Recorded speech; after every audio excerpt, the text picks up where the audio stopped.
Ceux qui souhaitent découvrir des contenus inédits liés au podcast peuvent les trouver sur notre compte Instagram. Si vous avez envie de mieux me connaître, vous pouvez trouver des contenus plus personnels sur Telegram. Tous les liens au réseau sont disponibles dans la description. Je suis Lucas et ça c'est One More Time.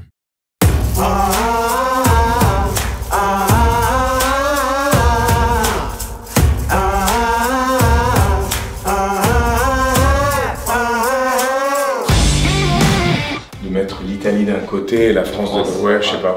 Ou moitié-moitié, il faudra qu'on trouve une solution. Enchanté. Lucas. Enchanté. Hamid. Ouais. Parfait. T'as été la bande originale de ma jeunesse. Avant la période MC Solar, NTM, l'année d'avant. Moi, comme je suis un danseur à la base, automatiquement en tant que danseur, mon rap devait être dansant. Je vais me changer. Ok. On commence. À tout de suite. À tout à l'heure, merci à toi. Alors lui, c'est Thomas. C'est la personne avec laquelle j'ai commencé à faire One More Time en France. Je suis le parrain de sa sœur, lui c'est famille, on a grandi ensemble et c'est celui qui m'a donné le sprint, le rythme de tout m'organiser pour choisir les personnes avec lesquelles faire les interviews, les pré-interviewer avec un team d'auteurs. Et voilà, en retournant sur l'invité, parce que dans le backstage on fait ça, on a beaucoup parlé. C'est pas familier de dire la tchatch. Ah, il a la tchatch. Il a la tchatch. C'est un rappeur. Je ne fais que lire des histoires des autres, regarder des vidéos sur les histoires des autres, et à peine je capte une souffrance, une fréquence, j'essaie de rentrer dedans et de l'analyser avec la personne et partager tout ce que je vais apprendre grâce à ces conversations magiques. Donc maintenant on va faire une autre conversation magique. Top.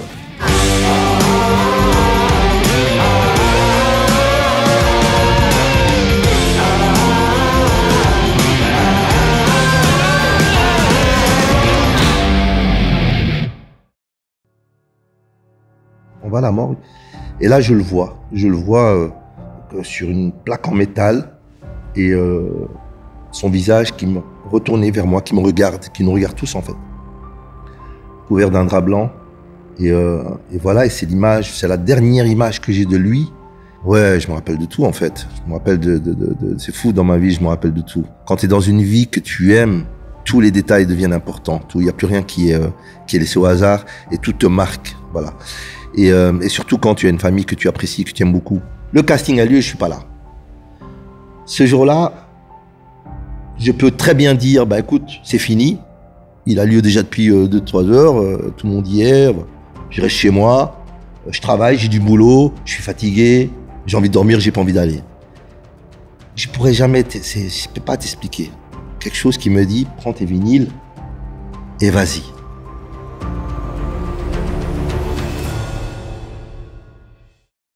Je t'appelle Hamid, ça va? Ça me va. De toute façon, je vais pas beaucoup t'appeler parce que c'est toi qui vas raconter ta vie. Je vais seulement être derrière toi, essayer de tenir la route. C'est-à-dire que One More Time, on part dès le début. Déjà, je te remercie d'être venu en Italie pour enregistrer cet épisode. Et comme je t'ai expliqué un peu dans le backstage, tu as été la bio de ma jeunesse parce que quand tu as eu ton succès avec Mais vous êtes fous, tu m'as dit 20 ans, moi j'avais 12-13 ans. Et donc, je t'écoutais à fond. Et là, après ça, j'ai commencé à écouter un peu tout ce qui arrivait. Quand mon fils est né, il a 9 ans. Ma fille a 22 ans. Mon fils a 9 ans. La première chanson que je lui ai appris en français, c'est la tienne. Ça met du bonheur parce que c'est happy, non? Ouais. Par rapport au rap italien, il y a beaucoup plus de gros mots, c'est plus méchant. Et j'avais pas envie de lui apprendre ces sonorités, on dit en français? Oui. Et donc, mais vous êtes fous, on se le dit tout le temps. Même ma femme la connaît parce qu'elle nous l'entend chanter tout le temps.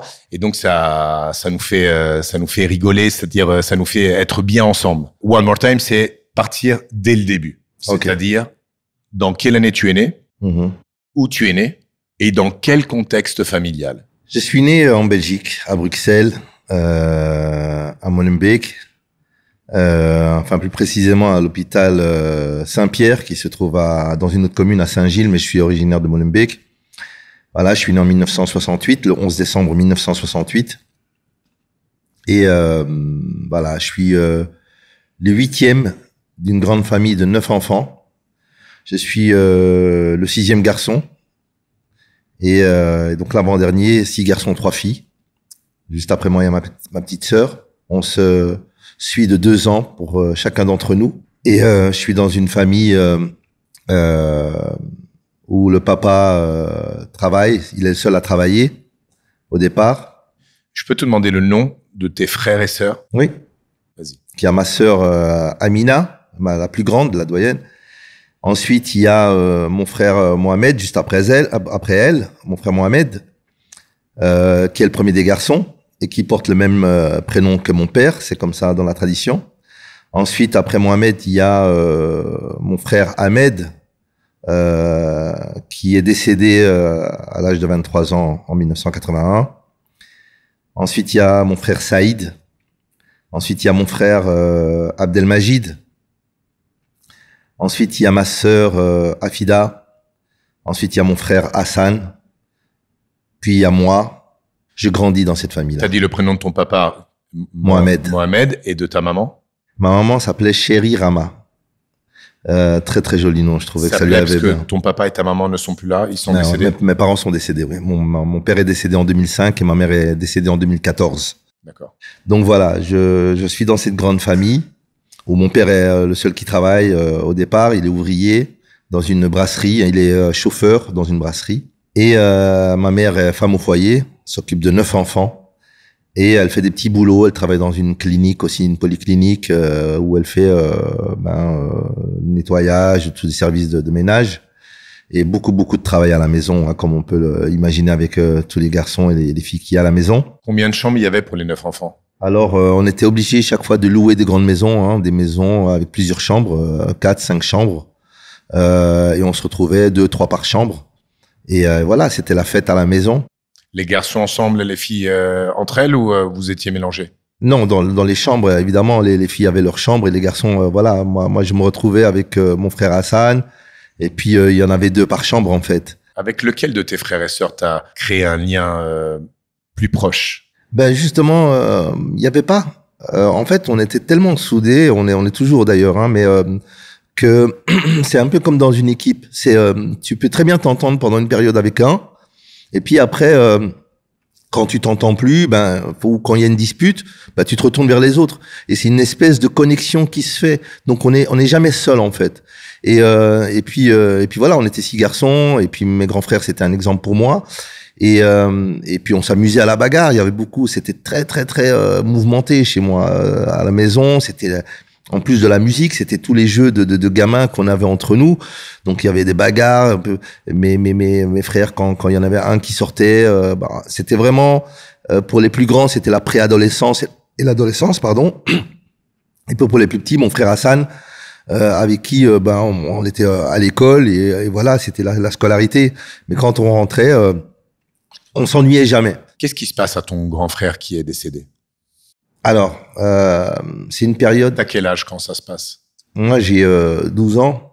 C'est une période, c'est les années 80. Tu t'en rappelles? Ouais, je me rappelle de tout, en fait. Je me rappelle c'est fou, dans ma vie, je me rappelle de tout. Tu sais, quand t'es dans un endroit quand t'es dans une vie que tu aimes, tous les détails deviennent importants. Il y a plus rien qui est laissé au hasard et tout te marque. Voilà. Et surtout quand tu as une famille que tu apprécies, que tu aimes beaucoup. Et mon frère, on est dans les années 80. Les années 80, c'est les quartiers populaires en Belgique. C'est une époque où il y a musicalement tout ce qui est soul, jazz. Il y a du Bob Marley. Les jeunes se cherchent. Mon frère a connu tout ce qui était la tendance un peu Woodstock et tout ça, même si c'était bien avant. Mais je veux dire, ils ont grandi là-dedans. C'est les Bob Marley. Donc c'était l'insouciance et puis voilà, et puis surtout les drogues dures qui commençaient à arriver en Europe, cocaïne, héroïne. Et mon frère, le souvenir que j'ai, c'était un garçon très réservé, très timide. Et alors l'image que j'ai de mes frères, et c'est ce qui est incroyable, c'est que ils étaient toujours bien sapés. Mes frères étaient très bien sapés. C'était les chemises col ouvertes. Tu vois, les cols sont ouverts, les pantalons pattes d'éléphant. Et mes frères avaient des coupes un peu afro, comme ça, vraiment, comme les Jackson. Et lui, la particularité, c'est que je le voyais très coquet, toujours bien sapé. Il avait un collier ras du cou. Et je me souviens que on le voyait pas souvent à la maison. Ça aussi, c'est un truc qui me marquait. Il était pas très souvent à la maison. Et quand il était là, il était très furtif. Il repartait. Et voilà, j'ai une scène qui m'a marqué, c'est enfin pas qu'une seule fois, mais les scènes où mes frères le récupéraient complètement drogué, le ramenaient à la maison. Et tu parles d'héroïne là? Ouais, ça devait être de l'héroïne ou de la cocaïne. Mais il t'en parlait pas. Non, ben non, pas du tout. Tu te rendais compte de ce qui se passait, mais tu voilà, posais pas de questions. Voilà. Mais encore, je pense même que toutes les scènes dont je te parle maintenant, je pense que je pense que je me suis même pas rendu compte que c'était de la drogue qui faisait ça ou même que j'avais connaissance de ce que c'était à la drogue. Je pense que j'ai su ce qu'était la drogue et ce qui l'a détruit, ce qui l'a tué, que quand il est mort, en fait. Avant ça, moi, je voyais des scènes, mais je comprenais pas. Je vois qu'on le ramène, qu'il est par terre, que mes parents sont inquiets, que mon père l'engueule, que ma mère pleure, que mes frères sont là à le regarder, à essayer de le raisonner. J'ai des scènes comme ça, en fait, tu vois. Et puis j'ai des scènes où il est complètement normal, où il me donne de l'argent pour aller jouer, pour aller à la foire. Et mais c'est bizarre. Il est comme un fantôme dans ma vie, en fait. Je le vois, j'ai des images sûres de lui, des images certaines, et puis des apparitions, et puis après des moments où il est pas là. Et en fait, en grandissant, je me rends compte qu'il y a plein de moments où je l'ai vu, où il était pas là, en fait. Et c'était vraiment des apparitions, comme si il était pris par la vie, il était pris par les problèmes, par la drogue, par la rue, et que les seuls souvenirs que j'ai, c'est où on est dans la chambre, où on se bagarre, où il me prend, il me jette sur le lit, où il me donne des sous, et où il arrive complètement défoncé par terre. Et puis un jour, je suis à la foire à Molenbeek, et il est tard, il est 10h, 11h, et je rentre chez moi, et j'arrive devant la porte, et je vois ma sœur qui est devant la porte, ma sœur Afida, et elle est là, et j'arrive, et je vois j'entends un peu de bruit à la maison. Et ma sœur, elle me dit, écoute, Amit, notre frère est décédé, Ahmet est décédé. Mais quand elle me le dit, c'est bizarrement, je crois que j'ai 11-12 ans, on est en 1981, c'est le 1er novembre 1981, et j'accuse pas le coup, je suis là, et la première chose que je fais, c'est, je prends des BD, parce que j'adore prendre des BD, et je vais aux toilettes. J'adorais m'enfermer aux toilettes et lire des BD. Et je me remets, pendant que je lis mes bouquins, je me dis, mon frère est mort, et je réalise pas, je suis en train d'essayer d'imaginer ce que va être la suite, ce qu'est la mort, parce que c'est la première fois que j'ai quelqu'un qui décède dans ma famille, quelqu'un que j'aime, quelqu'un qui est proche de moi. Donc, je suis là, je m'explique, enfin, j'essaie de trouver, de comprendre pourquoi je suis pas triste, pourquoi je suis comme ça, qu'est-ce qui se passe, je comprends rien. Bref, je suis là, je me pose pas trop de questions, je suis là, comme un enfant normal, enfin, comme un gamin. Et le lendemain, il faut aller à la morgue. Et là, ma mère, elle y va, elle prend mes grands frères, et à mon frère Hassan, elle le prend pas avec lui. Elle prend pas parce que, même si c'est mon grand frère de 2 ans, Hassan est quand même assez fragile dans le sens où, voilà, on s'est dit peut-être qu'il va pas trop accuser le coup, et moi, elle me prend. Et on va à la morgue, à l'hôpital où je suis né, il y a une morgue, et on va à la morgue.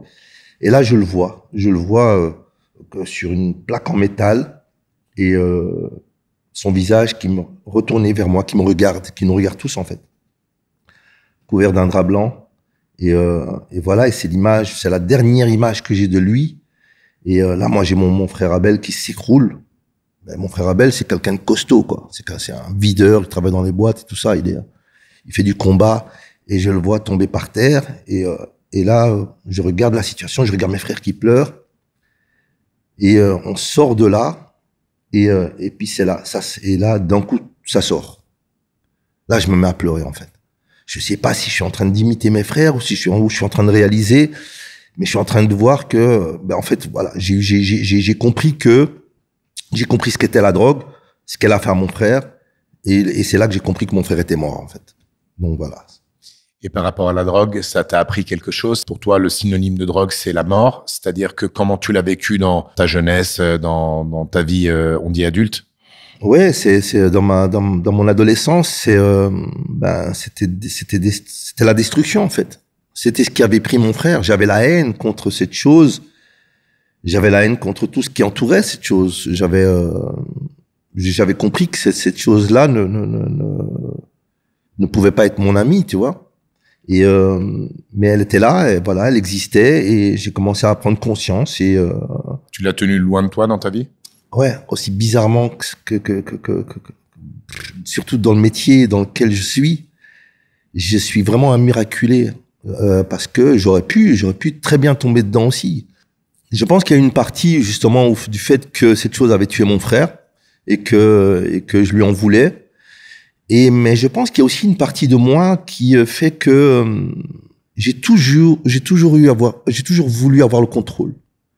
J'ai toujours eu peur de perdre le contrôle et je voulais toujours avoir le contrôle. Et je savais que cette chose-là pouvait me faire perdre le contrôle, pouvait faire perdre tout ce que j'avais, mais surtout elle avait fait beaucoup de malheur à ma famille, à mes parents. J'ai vu ma mère souffrir, ma mère qui a 9 enfants, elle en perd un, j'avais l'impression qu'elle nous avait tous perdus. C'était incroyable, c'est un truc qui m'avait aussi choqué, tu vois. Je me dis, mais c'est incroyable l'amour des parents, l'amour d'une mère, comment elle peut tout projeter sur un seul enfant alors que les autres sont encore vivants. Tout ça, ça m'est venu, ça m'a forgé. En fait, je pense que j'ai été forgé. Je pense qu'il y a un truc qui est né à partir de la mort de mon frère, en fait. Et il y a des choses qui se sont décidées de ce que j'allais faire, de ne pas faire. Je crois que j'ai compris ce qui était la différence entre le bien et le mal, des lignes à ne pas franchir, en fait, tu vois. Comment tu passes ta jeunesse? Parce que tu as souvent parlé de la danse. Tu m'en as parlé même avant dans le backstage, en me disant, moi, je suis un danseur. Moi, j'étais passionné de ça. Tu l'es peut-être encore maintenant. Et comment t'as commencé à fréquenter cette passion? T'as commencé à danser? Non, en fait, ce qu'il y a, c'est que moi, tout petit, je suis chez moi à la maison. Et je t'ai dit, c'est la fête chez moi à la maison. Donc, vous dansiez avec frères et sœurs? On est là, il y a toujours la musique. Même tes parents dansaient ou pas? Alors, ce qui est marrant, c'est que mon père, il allait tout le temps au travail avec une petite radio. Il aimait bien écouter la radio et tout ça. Après, il dansait pas à la maison. Alors que, quand même, je l'ai vu une seule fois dans ma vie danser. Il était très âgé. On faisait une soirée au Maroc. Tu vois, on a les toits pleins, hein, plus comme en Italie. Et on organisait une soirée. Mon père, il voulait que les jeunes s'amusent. Et on avait mis la musique et mon père s'est mis à danser. C'est la première fois que je le voyais danser. Mes parents étaient très très ouverts et c'était. J'ai dit mes parents, c'est un cadeau du ciel. C'est les meilleurs parents que j'ai. J'aurais jamais voulu avoir ni d'autres parents, ni d'autres frères, ni d'autres sœurs. Ma famille, je crois que en fait la vie m'a gâté du début à la fin. De la famille qu'elle m'a donnée, des parents qu'elle m'a donnés, de la vie, de ma vie artistique, de tout, de mes amis, du choix de mes amis. Il y a rien à acheter, il y a rien à changer. Vraiment, c'est incroyable. Et donc, moi, je suis ce petit gamin qui est à la maison où il y a la musique tout le temps. Et mes frères qui ont leur chambre, c'est les grands frères, c'est toujours, ne rentre pas dans ma chambre, dégage, tu vois. Et alors, j'attendais qu'ils partent pour aller dans la chambre, voir les posters, voir les disques qu'il y avait, les disques de James Brown, les disques de Michael Jackson, les disques d'Elvis, du rock, de la soul. Et je mettais, et je dansais. Et même un jour, ma grande sœur, Amina, qui est quand même née au Maroc, qui arrive, qui s'est vite adaptée, qui s'est vite... Elle a quel âge maintenant? Maintenant, elle a 70 ans, tu vois. Et elle m'emmène au cinéma voir un film. Grease, John Travolta. C'était une claque incroyable. T'imagines, moi, je suis là au cinéma, je suis un gamin, et je vois ce film-là. Et je rentre, et tout ce que je fais, c'est de répéter la scène à la foire où il danse avec Olivia Newton-John, et je suis là avec ma sœur, et on commence à faire les chorégraphies, on danse, et j'arrête pas de danser, et je m'endors avec la musique le soir. Et quand je dors, je rêve que je suis sur scène, que je suis...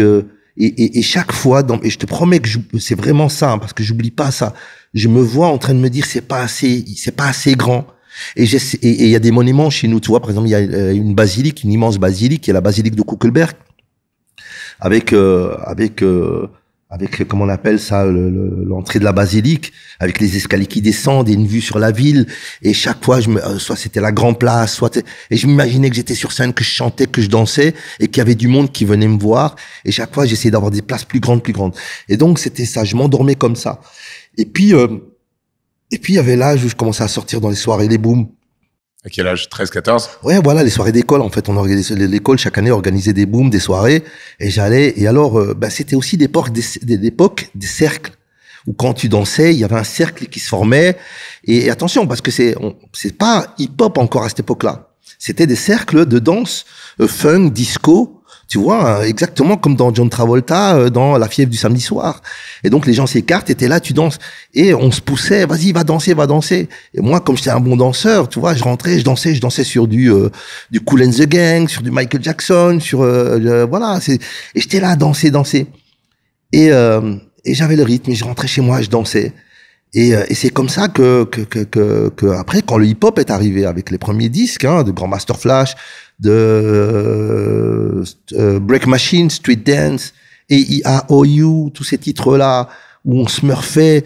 Et moi, j'étais là, je suis passé du funk. Attention, parce que beaucoup de gens ne savent pas, c'est que à l'époque où que j'étais adolescent et qu'on sortait dans les soirées où il y avait beaucoup de funk mais très très peu de rap, et d'ailleurs les premiers rap à la base ne se dansaient pas. Grandmaster Flash, c'était pas un truc où on dansait, c'était de messages. Et puis les premiers titres de Smurf, ça, voilà, c'était pas. Donc j'étais vraiment dans le funk, et le funk c'était vraiment Michael ou James Brown. Et donc on dansait, on faisait j'ai participé à un concours où j'étais champion de Bruxelles de funk. Et ça se faisait, il y avait des soirées d'école, les soirées se faisaient d'ailleurs l'après-midi, hein. T'avais les dimanches ou les week-ends, et ça se faisait dans des salles d'école que les gens louaient, on faisait des soirées. Et on allait de quartier en quartier pour aller, faire un battle contre, tel gars, il vient de tel quartier, c'est un bon danseur, on va aller, on attendait, on rentrait, et là on commençait à faire grand écart, danser, tout ça. Et c'était funk, et j'étais très très bon danseur, et j'étais, un des champions de Bruxelles de funk, avant de devenir danseur de breakdance et de hip-hop, quoi. T'apprends tout ça dans la rue. Qu'est-ce qui t'apprend à danser? Qu'est-ce qui t'apprend à faire une chorégraphie? Qu'est-ce qui t'apprend techniquement à t'améliorer? Les vidéos enregistrées, des émissions qu'on voit à la télé. Donc, pas une personne, mais les vidéos. Non, ouais, non. On est tous autodidactes à la base. Tous. Après, oui, dans les groupes, t'as toujours le plus faible qui va essayer de copier le plus fort et qui va piquer les trucs. On se partage. En fait, on est là, on assiste à une création de chorégraphie. Donc d'office, il y a des pas qui se partagent, il y a des trucs qui se volent, voilà.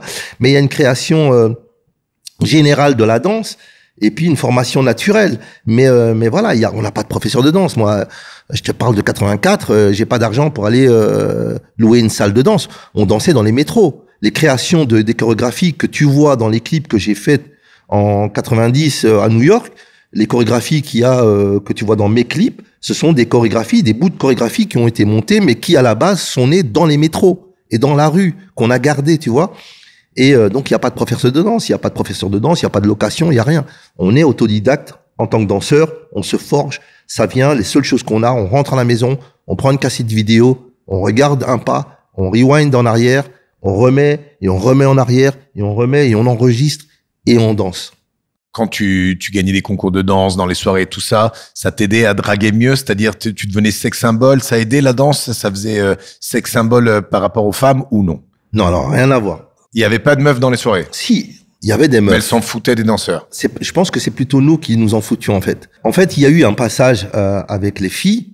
Ça a été le passage avant la danse. C'est-à-dire, t'es à l'école, t'es amoureux de toutes les filles qui sont à l'école parce que voilà, t'es jeune, tu découvres des sensations, tu quittes la primaire pour aller en secondaire, voilà, c'est un autre univers, tu grandis un peu, tu vois la drague et tout ça. Donc les filles sont importantes à partir de 12, 13, 14 ans pour un garçon qui commence à être rentré dans la maturité. Et mais quand le hip-hop arrive, c'est autre chose. Tu draguais le hip-hop, c'était plus ça ton objectif. En fait, c'était un autre amour, en fait. C'était une occupation qui me prenait tellement de temps, mais pas qu'à moi, tous les danseurs. Tu fais pas des coupoles au sol, tu tournes pas sur la tête à faire 26 tours si t'es pas acharné, toute la journée à faire que ça. Je veux dire, tu vois ce que je veux dire? C'est arrivé, il y avait plus, voilà. À ce moment-là, c'était que la danse, c'était que la sortie entre potes. Évidemment, dans le hip-hop, il y avait des b-boys et des b-girls, il y avait des filles qui dansaient. Il y avait tout ça. Elles nous fréquentaient, on était ensemble. Il y avait des mecs qui étaient en couple, il y avait des trucs comme ça. Mais c'était pas la priorité. C'était plus la priorité, en fait. La priorité pour moi et pour beaucoup d'entre nous, c'était de se rencontrer entre mecs, d'évoluer, d'aller dans un quartier, dans un autre quartier, d'aller dans un club où on n'avait pas l'habitude d'aller, de fréquenter, de voir d'autres et de laisser une trace, quoi. C'était le truc, c'était que ça, et de parler que de ça, en fait, et de s'affirmer en tant que tel. On avait trouvé une raison d'exister, une raison d'être que par la danse, et en fait, on était dans un film. Le film qu'on avait vu, c'était B-Street ou Break Street, quoi. Donc, dans les soirées, cercle, ils vous laissaient de la place et tu devais laisser On danse. Voilà, on danse. Évidemment, les filles autour de nous sont là, elles nous voient. Mais il y a pas le besoin d'aller draguer ou de séduire. C'est extraordinaire. C'est extraordinaire pour tout le monde, pour celui qui danse et pour celui qui regarde la danse. Même celui qui danse, il est épaté par ce qu'il fait, parce qu'il vient de l'apprendre. Donc, on est en plein dedans. On est en pleine évolution. Donc, il y a pas de jeu de séduction. Il y a juste, on est tous impressionnés, autant danseurs que spectateurs. Et les cercles se forment, les gens sont là, même les mecs sont, je veux dire, même en tant que mec, même moi, quand j'ai vu des danseurs devant moi évoluer, je disais, il y avait des trop forts. T'étais hypnotisé, tu essayais d'apprendre de nouvelles choses. Oui, je me disais, il est trop fort, il reproduit exactement ce que je vois à la télé, que moi j'ai envie de faire, j'y arrive pas encore. Et puis on était là. Et c'est ce qui crée un peu cette espèce de solidarité du hip-hop, puisque justement, quand on parle du hip-hop, c'est ce mélange de culture, mais elle se retrouve justement là, parce que, tu sais, t'es danseur, mais à la base, quand tu viens de la rue, quand tu passes toutes tes journées à rester dans la rue, à jouer au football, à taper ton ballon sur une porte de garage, et qu'après ça, tu te retrouves dans un coin de rue à discuter, à rigoler, à rien faire, dans ce groupe-là, le hip-hop arrive, et dans ce groupe-là, il y en a qui adhèrent au hip-hop, et qui adhèrent à la danse, et qui évoluent. Il y en a d'autres ils y arrivent pas. Ils aimeraient, mais ils y arrivent pas. Alors, qu'est-ce qu'ils font? Ils sont là, ils accompagnent, mais ils soutiennent. C'est pour ça que je les appelle, moi, toujours dans le hip-hop, les mecs de l'ombre. Ce sont des mecs avec qui j'ai commencé dans la rue, à jouer au football, à tenir les murs.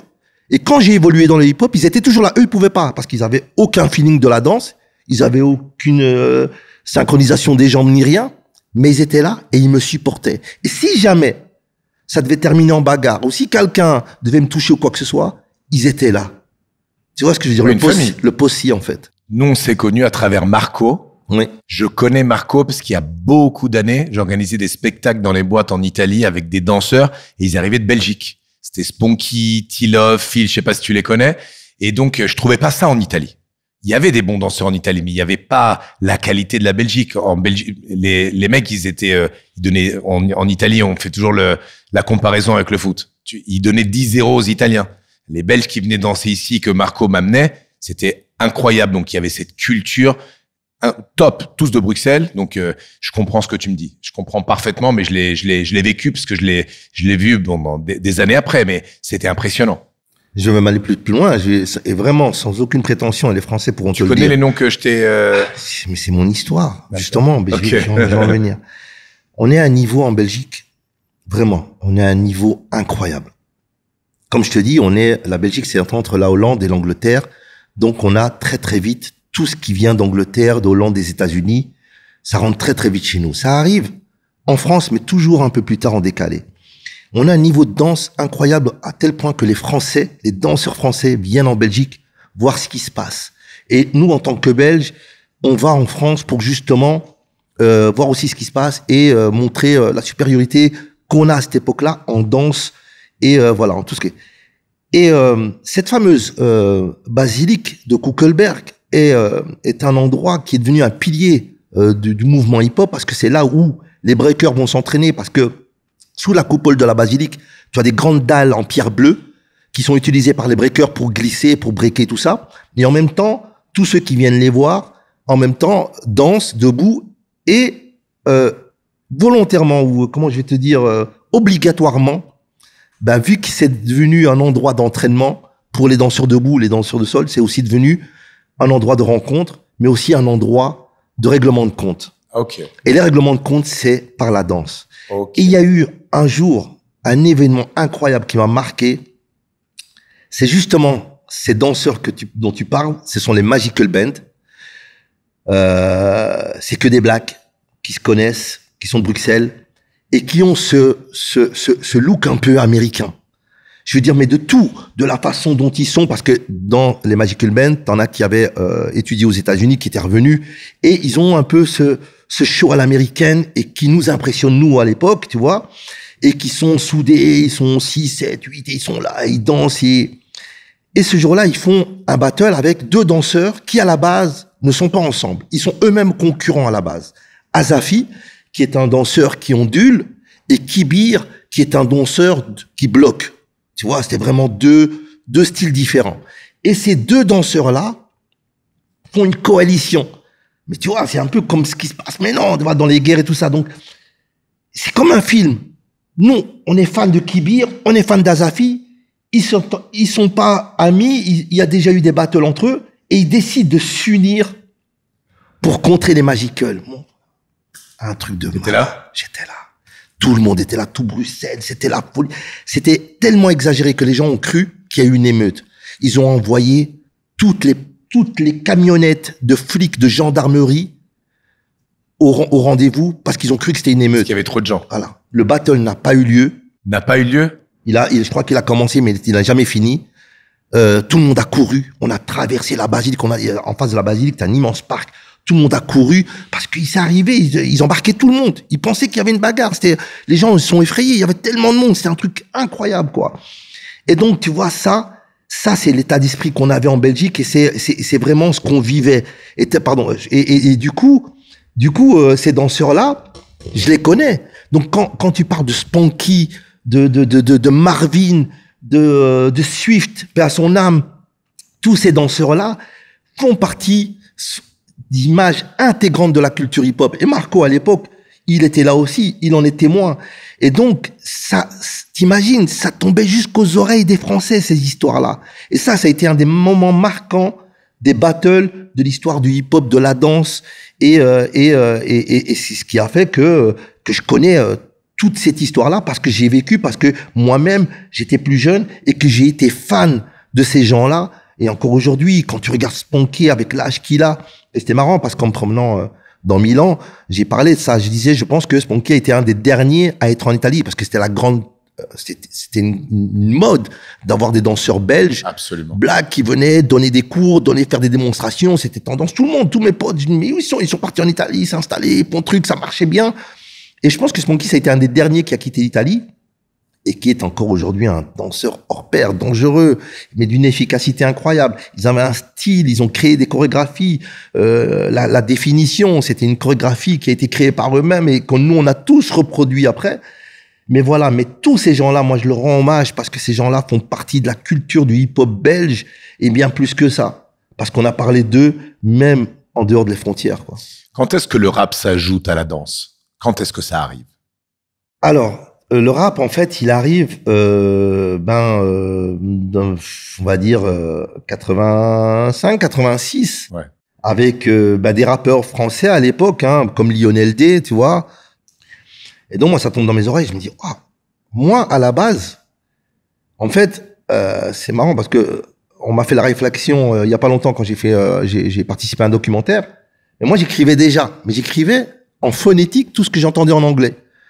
Et j'apprenais par cœur. Donc, les raps de Eric B. Rakim, de Grand Master Flash, de Mel in Mel. Voilà, c'était des textes que j'écrivais, mais c'était en phonétique. Donc, c'était du yaourt pseudo-anglais que je rappais à l'époque. Parce que j'avais envie, voilà, Et puis, il y a aussi des premiers concerts où tu as, comment il s'appelle, Spoonie G qui vient au concert à Bruxelles. Un des premiers que je vois. Et puis ensuite, il y a Afrika Bambaataa. Et puis voilà, et puis le rap commence à rentrer en moi. Je commence à répéter, à rapper en anglais, à mimer les gestuels et tout ça. Et j'entends parler justement du rap français, Lionel D. Je me dis, ah, mais tiens, moi aussi, j'aimerais bien rapper. Moi aussi, j'aimerais bien écrire mon premier texte. Et le rap rentre dans ma vie je pense, en 86, 87, où je commence à écrire mon premier texte, en fait. En français? En français, ouais. Donc, c'est du rap en français, mais vraiment avec le roulement, le groove, la technique du rap américain. C'est vraiment les prémices du rap en français, vraiment même le flow, la façon, l'attitude, c'était à l'américaine, quoi, mais en français. C'était le premier rap francophone. 14, 15, 16 ans, et puis je suis à l'école et je commence à écrire mes textes et tout, et je me rends compte qu'à l'école je commence à m'ennuyer. Je m'ennuie, et puis mon père il travaille, mes frères ils sont préadolescents. Ils travaillent pour eux, ils ont leur charge, ils ont leur appartement, ils ont leurs copines, ils viennent pas trop aider papa et maman à la maison. Chacun des frères qui bosse, il aide à la maison même s'il vit plus à la maison. Il aide un peu à la maison, mais ils sont plus dehors et ils sont insouciants et voilà, c'est un passage que on a tous connu où tu es là, où tu te rends pas compte que tes parents, tu manques à tes parents et puis voilà, tu fais ta vie, tu vois, surtout dans cette époque-là, voilà. Ouais. Et moi je dis à mon père, je dis papa, je dis voilà, je dis à mon père et à ma mère, je leur dis voilà, moi l'école c'est pas trop, je sais plus trop ce que j'ai envie, quoi. Je m'ennuie, je suis là, je me vois plus lever le doigt, répondre, je suis ailleurs, je suis à l'école, je dessine, et j'écris même mes textes à l'école, tu vois, et Et je dis à mon père, je dis, papa, je trouve un bon argument. Je dis, comment je vais essayer de convaincre mon père? Je dis, papa, si je vais travailler, je vais t'aider. Je veux t'aider, je veux vous aider, Et il m'a dit, écoute, mon fils, je te fais confiance. Si tu veux quitter l'école, il n'y a pas de souci, mais tu quittes l'école le jour où tu trouves un travail. Je veux pas d'espace. Pas que tu quittes l'école, tu glandes, tu fais rien. Et je tiens ma promesse. Je quitte l'école, et je trouve un boulot dans la semaine qui suit. Dans une usine de chocolaterie connue en Belgique. Et c'est une usine où il faut faire les 3 shifts. Donc 6-2, 2-10 et puis 10-6 chaque semaine. Donc je suis content, je passe le test, je suis accepté, je suis trop content. J'ai 18 ans, je vais travailler à l'usine et je vais avoir un salaire. Je touche mon salaire et je tiens ma promesse. Je donne la moitié à mes parents, plus que la moitié à mes parents. Je vis chez mes parents. J'ai pas de facture à payer. Je suis un gamin et je suis riche. Parce que voilà, j'ai la moitié de l'argent, je peux faire ce que je veux avec. Et mes parents sont contents. Donc si tu veux, à cette époque-là, ça devait être une histoire de 800 euros, 800, 900 euros, un truc comme ça. Ouais. Et moi, je donnais 500 euros à mes parents et j'avais 400 euros. Je parle en francs. À cette époque-là, c'était des francs belges, tu vois. Et avec 400 euros, moi, j'étais content à cette époque-là. Donc, je pouvais m'acheter des fringues, je pouvais sortir avec mes potes. Et dans la période, justement, où je commence à travailler et que j'ai de l'argent, je quitte involontairement ce clan, cette famille de la rue où je suis tous les jours, où on traîne, où on danse, où on truc. Parce que je me rends compte que maintenant... Parce que tu avais les shifts et parce que j'ai mes shifts déjà. Et parce que j'ai 18 ans et que je rencontre ma première petite amie. Parce que en plus de ça, dans les soirées, le hip-hop, c'est plus vraiment ma priorité dans le sens où j'ai d'autres responsabilités. Et la séduction, le jeu de séduction arrive, on sort, il y a d'autres titres, il y a des trucs, puis il y a les slow à l'époque, tu sais très bien, voilà, c'était... je rencontre ma première petite copine à l'époque. Donc, écoute, c'est le coup de foudre. J'ai un travail, j'ai une copine, Vanessa, oui, voilà. Et donc, tu me l'as dit d'une façon où ça s'oublie pas. On peut pas oublier, en fait. On peut pas oublier parce que, encore une fois, il faut voir le contexte d'où je viens. Voilà, je suis un Marocain, maghrébin, qui vient de Molenbeek. Et quand je te dis ça, c'est que la Vanessa, c'est la blonde aux yeux bleus, de père belge, de papa allemand, qui habite dans des quartiers aisés, tu vois. Et donc, je suis là, je viens de cette ville-là et je rencontre cette nana-là qui est dans une belle école, qui est dans une école Saint-Louis. Tu la rencontres dans une soirée? Alors, c'est très marrant comment je la rencontre. En fait, je la rencontre, on est en train de justement, on en a marre des métros, de s'entraîner dans les métros et on se dit, il y a des salles de danse, on commence à entendre qu'il y a des salles de danse qui se louent. Et on va dans une salle de danse pour demander... Est-ce que vous faisiez un peu d'oseille dans la rue avec les pièces que les personnes donnaient quand ils voyaient votre show? Il y avait ça. Et puis, on s'est dit peut-être qu'en collaborant tous ensemble avec le dimanche, parce qu'à l'époque, on recevait le dimanche, c'était quoi? C'est l'argent de poche que ton père te donnait. D'accord. Tous les dimanches pour avoir un peu d'argent pour pas traîner. C'était une cagnotte avec tout le monde. Et on s'est dit, on va aller voir, on va les demander. En sachant qu'on pourrait pas se le payer, mais on s'est dit, on va les demander. Et on arrive dans cette salle, c'était une salle qui s'appelle OK Dance, je me souviendrai jamais. Et on ouvre cette porte, et quand on ouvre cette porte, il y a du parquet partout. Un vieux monsieur qui nous ouvre. J'ai 17 ans, je pense. Il nous ouvre la porte, on voit le parquet, on voit un miroir, qui fait tout le mur. Il y avait une barre collée à ce miroir, et on voit que des filles qui se tiennent toutes en rose, en tutu, tu vois. Et elle faisait de la danse classique. Et pendant qu'il parle, je regarde une fille qui me regarde et je la regarde. Et j'écoute rien de ce qui se passe. Et on sort. Et eux me parlent de la discussion avec le monsieur, la location de la salle. Et moi, je leur parle que de la fille. Je leur dis, vous avez pas vu? Je dis quoi? Je dis, mais vous avez pas vu, là? Et on part de là. On part de là, mais il n'y a plus rien. Je suis sorti de là, c'est fini. Je vais à l'école et je pensais à elle, et puis voilà. Et puis après, à un moment, je zappe, quoi. Parce que voilà, t'as 17 ans, t'as les potes, t'as la rue, t'as le truc, t'as la danse, donc. Comment tu fais à la revoir? Alors, on est dans un, il y a un métro.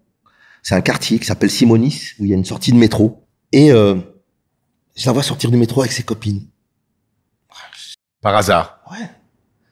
Alors, elle me voit, c'est pas toi qui étais, oui, t'es de quelle école, et on parle et tout ça. Moi, je suis très timide, mais quand même, voilà. comme la danse m'avait un peu forgé, j'ai un peu ce côté un peu extraverti où j'ose un peu. Voilà, je suis un peu déconneur, je suis marrant. Même en classe, j'étais un petit clown. Donc voilà, j'ai ce côté où je parle avec elle. Et elle me dit qu'elle vient de l'école. Et elle me dit qu'il y a une soirée, que son école faisait une soirée. Et elle me le dit. Et moi, je dis ça à mes potes. Je dis, il faut qu'on aille à la soirée, les gars. Parce que quand on sortait, c'était, voilà, c'était, on va ensemble ou on va pas. On y va. On va à la soirée. Effectivement, elle est là. Et puis voilà, je prends mon courage à deux mains. Il y a les slows. Je lui demande de danser un slow. Et quand je danse le slow, voilà, on se quitte plus, quoi. Et là, on est ensemble. Et en fait, qu'on est ensemble, c'est le coup de foudre. Et ça change ma vie. Parce que, en fait, si tu veux, j'étais le premier dans le groupe à quitter le groupe, pas l'abandonner, mais à le quitter pour partir des heures, passer mes soirées avec ma copine. Tu sais, à cet âge-là, il y a pas grand-chose à faire. Hein. Tu peux passer dans son appartement, on passait des heures dans son appartement, à regarder des clips vidéo, à écouter de la musique, à se promener. Et mes potes me voyaient de moins en moins. Tu vois, tu disparais. Alors, l'amoureux. Mais moi, je m'en foutais. J'étais avec Cendrillon. J'étais avec Blanche-Neige, quoi. Tu vois, mais vraiment, c'est ça. Tu vois ce que je veux dire? C'est un truc de malade. Et elle était habillée, mais avec des fringues de fou à cette époque-là. C'était chevignon, chippie. C'était des sapes de malade. Moi, j'étais en training, tu vois. Mais moi, je comprends pas comment elle est tombée sous mon charme, tu vois. Et mais voilà, ça c'est fait. Et donc, mais cette histoire, elle va rester à jamais marquée dans ma vie. Et je lui ai déjà dit souvent, quand j'ai eu l'occasion, à une époque, on restait encore en contact et tout ça, j'ai eu l'occasion de lui dire. Et voilà, parce que parce que le contexte, les gens s'ils ont pas vécu à mon époque, ils peuvent pas comprendre. C'était un truc, voilà, incroyable. Et donc, voilà, on est sortis ensemble, on est resté ensemble jusqu'à mon succès, où malheureusement, on est passé du stade où on se voyait 24 heures sur 24, comme les adolescents du matin au soir, à, écoute, je te vois plus parce que je vais partir à Paris, et qu'il va y avoir des milliers de filles qui vont m'aduler, qui vont m'adorer, qui vont me draguer, qui vont m'envoyer des messages. Et voilà. Aucun couple ne résiste à ça, quoi. Et je me dis, voilà, le boulot, je me dis, c'est bien le boulot, voilà, je fais mes 3 shifts. Là, ça fait déjà 1 an, 2 ans. J'ai commencé en 87.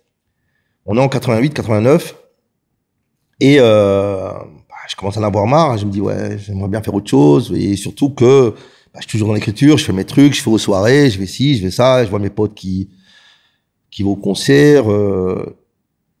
Et là, je rentre à la maison. Et la chance qu'on a, c'est qu'on a un téléphone à la maison, un téléphone à touche.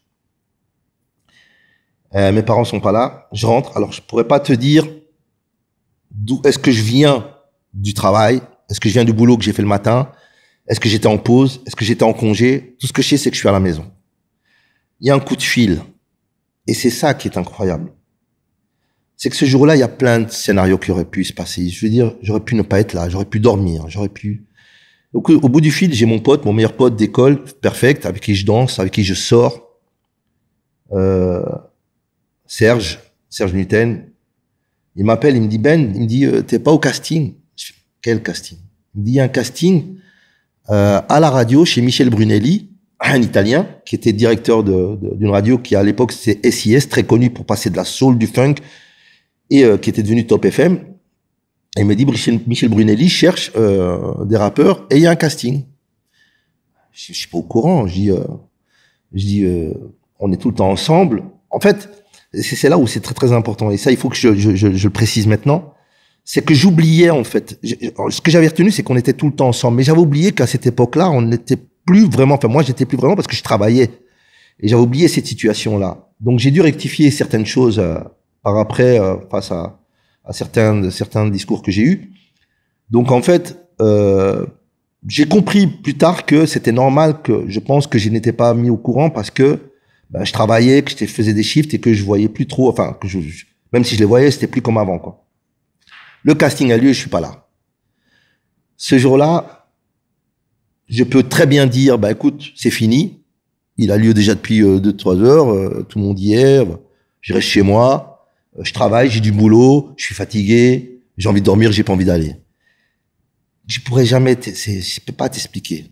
Quelque chose qui me dit, prends tes vinyles et vas-y.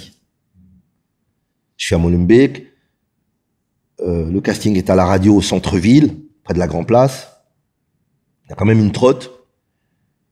Et je sais pas, j'ai pas de timing. Je sais pas si ça continue, si ça vient de commencer, ça va finir. Quelque chose me dit, vas-y, cours et vas-y. Et je cours.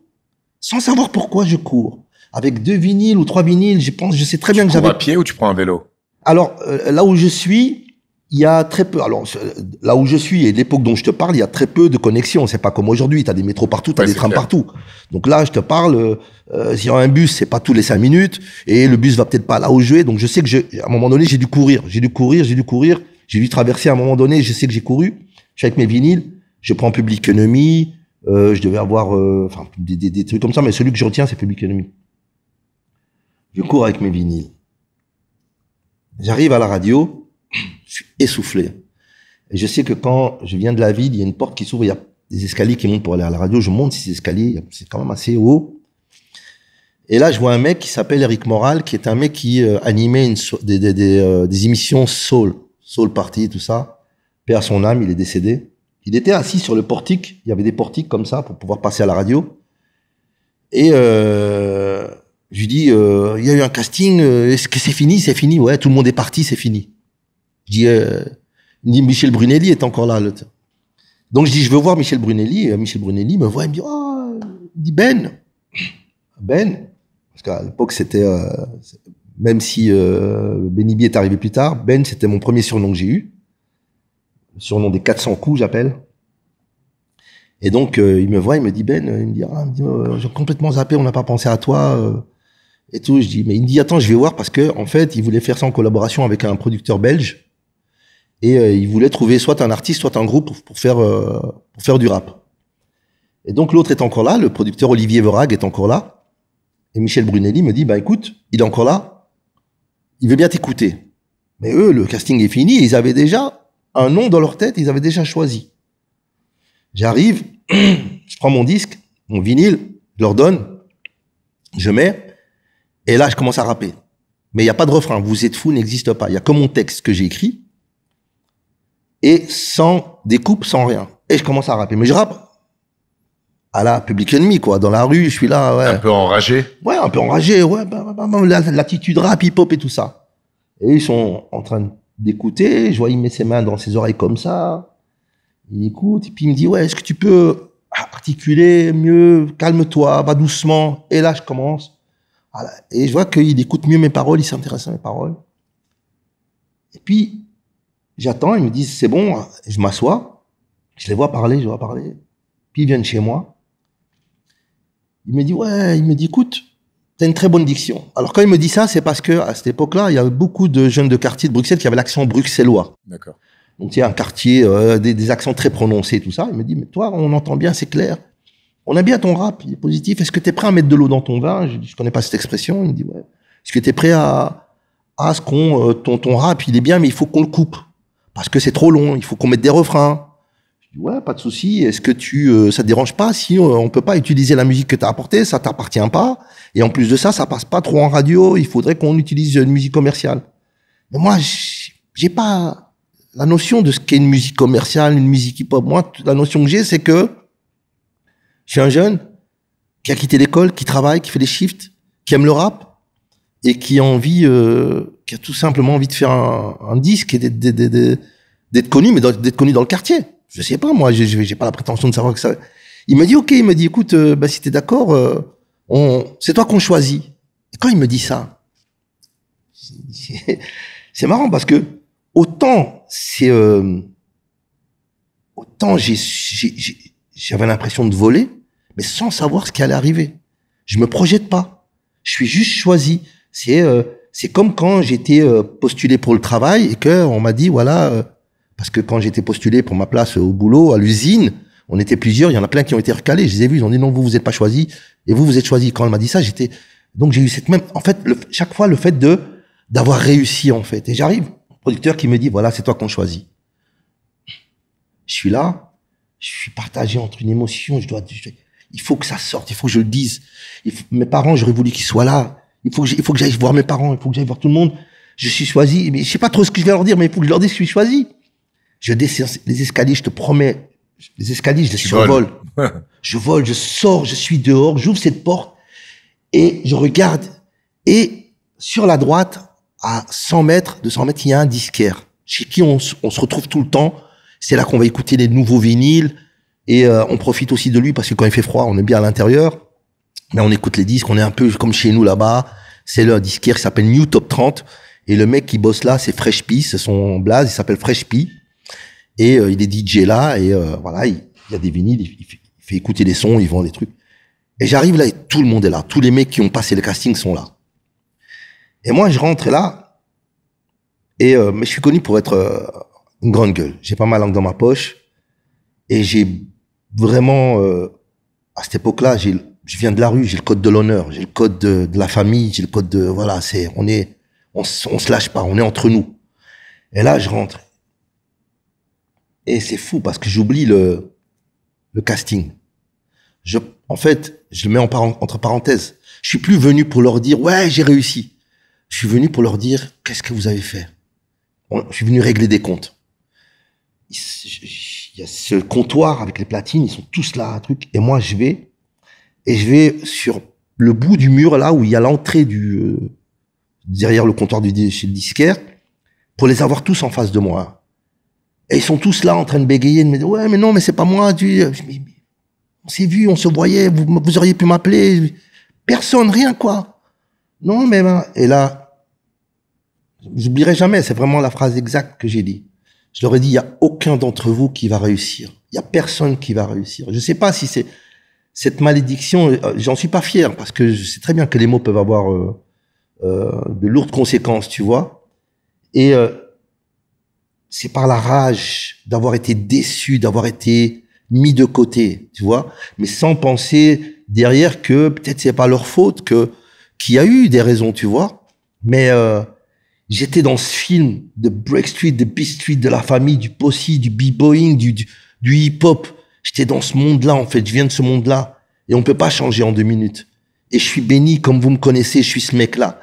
Je suis ce mec-là qui, dans la scène du métro où je me fais contrôler, je me fais arrêter, je suis le dernier parce que je pars pas.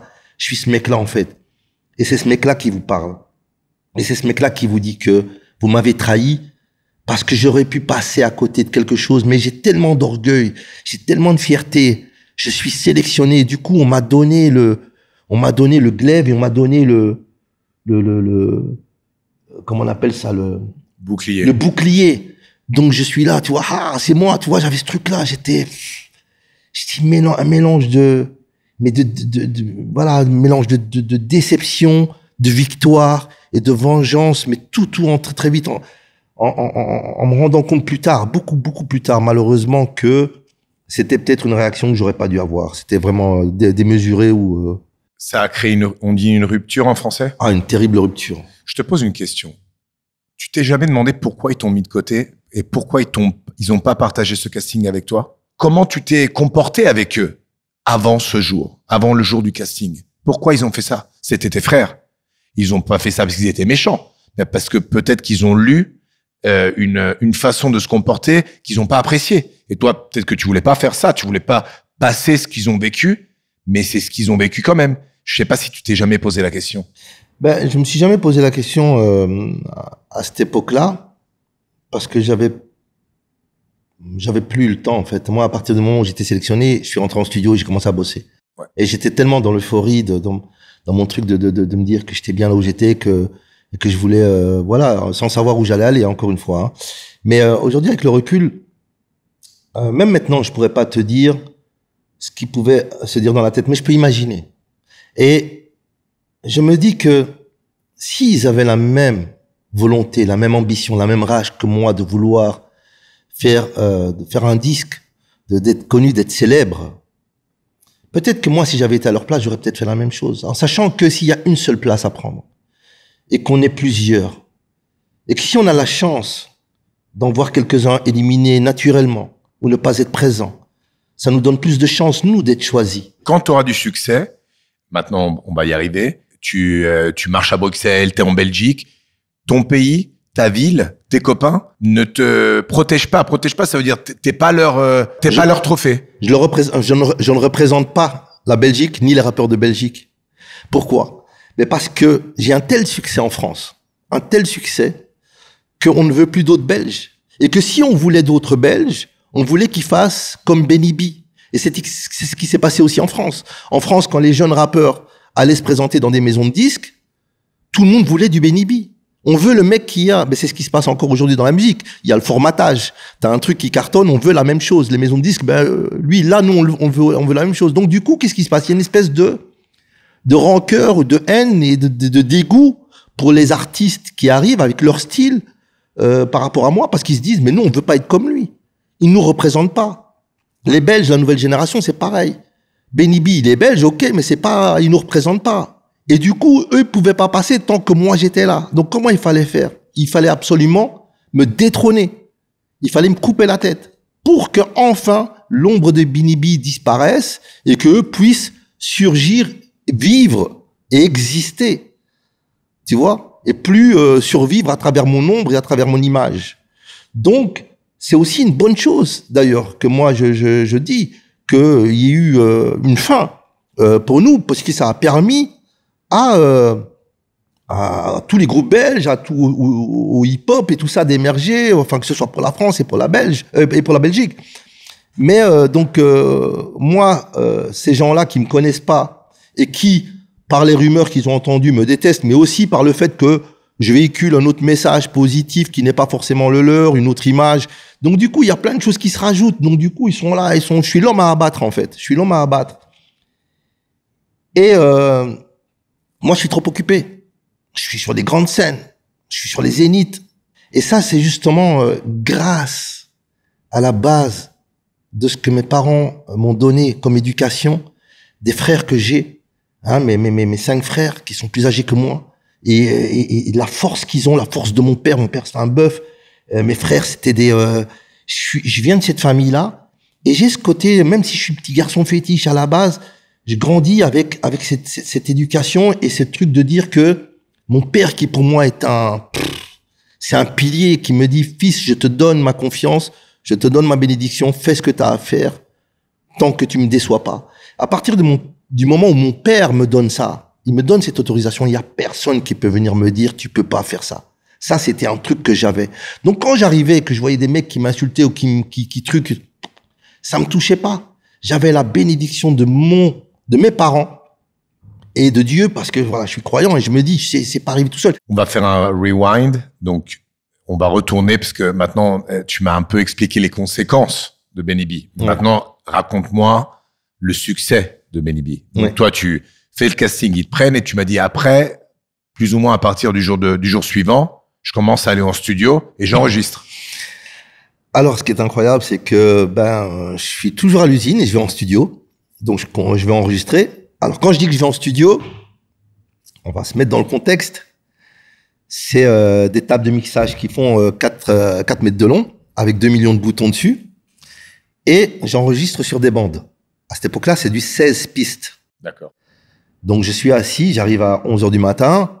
Je commence à enregistrer mes voix, puis je dois attendre, patienter sur le fauteuil avec ma console. Pendant que le mixeur, il commence à mixer, prendre les bandes, aller tourner, coller, couper. Puis je retourne au studio. Le single, c'est quand même fait en plus de 3 mois, hein. C'est pas en 2 heures. Donc, moi, je suis toujours à l'usine. Et le single, il sort en vinyle. Je suis content. Il sort en white label. Pochette blanche, white label pour les DJ. Ok. Je suis content. On n'entend pas encore dans les radios belges. Il passe pas encore. Par contre, on revient de vacances et on me dit, je t'ai entendu en Espagne. Je t'ai entendu en Grèce.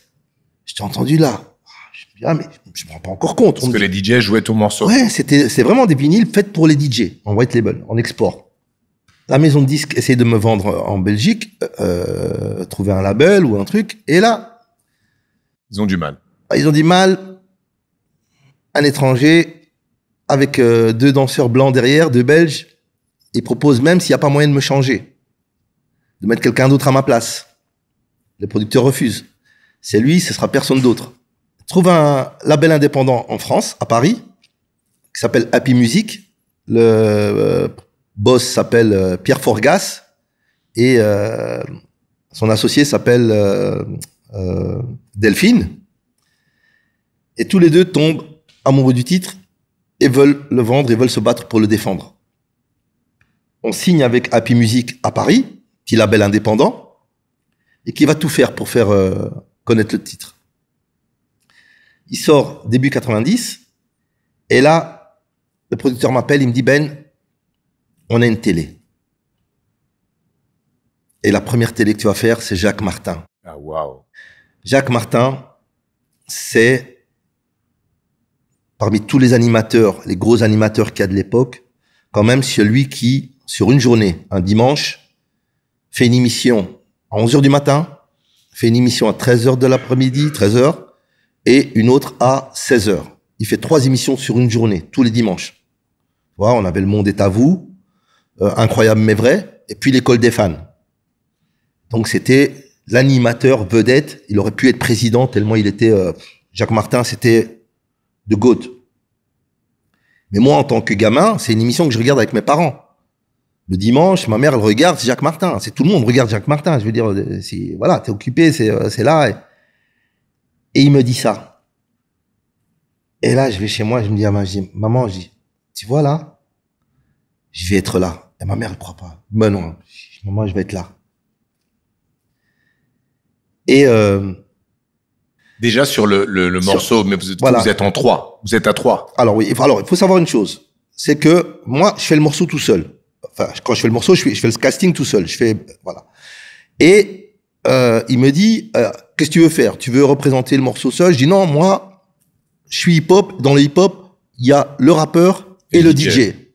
Voilà. Qui tu veux comme DJ? Je veux dédiquer. Parce que à cette époque-là, c'est un des meilleurs au monde. Vous étiez déjà potes ou On était déjà potes parce que moi, comme je dansais debout avec mon pote Perfect et qu'on était à l'école ensemble et qu'on sortait ensemble, à la basilique de Kuckelberg, qui était l'endroit où s'entraînait le breaker, j'ai fait la connaissance de Dédiqué un peu plus tard.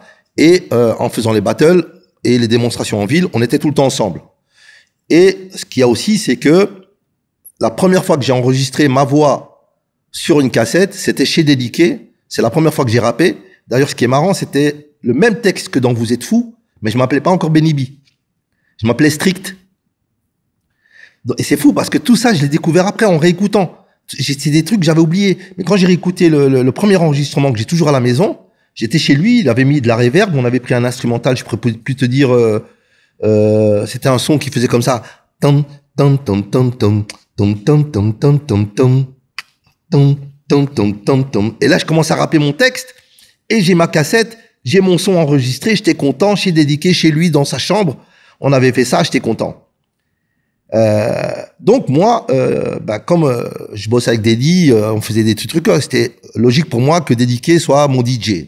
Donc je le propose à Dédiqué. Et il y a aussi le danseur, puisque on est déjà en 89 et la période Run DMC, Public Enemy, où ça danse pas, est tout de suite remplacé par Belle Biv Divo, dont je suis hyper fan, Boyz II Men, tout ce qui est New Jack, Rex in Effect, Guy, Blackstreet, tout ça, voilà. Donc on a cette notion de danseur New Jack et hype et tout ça.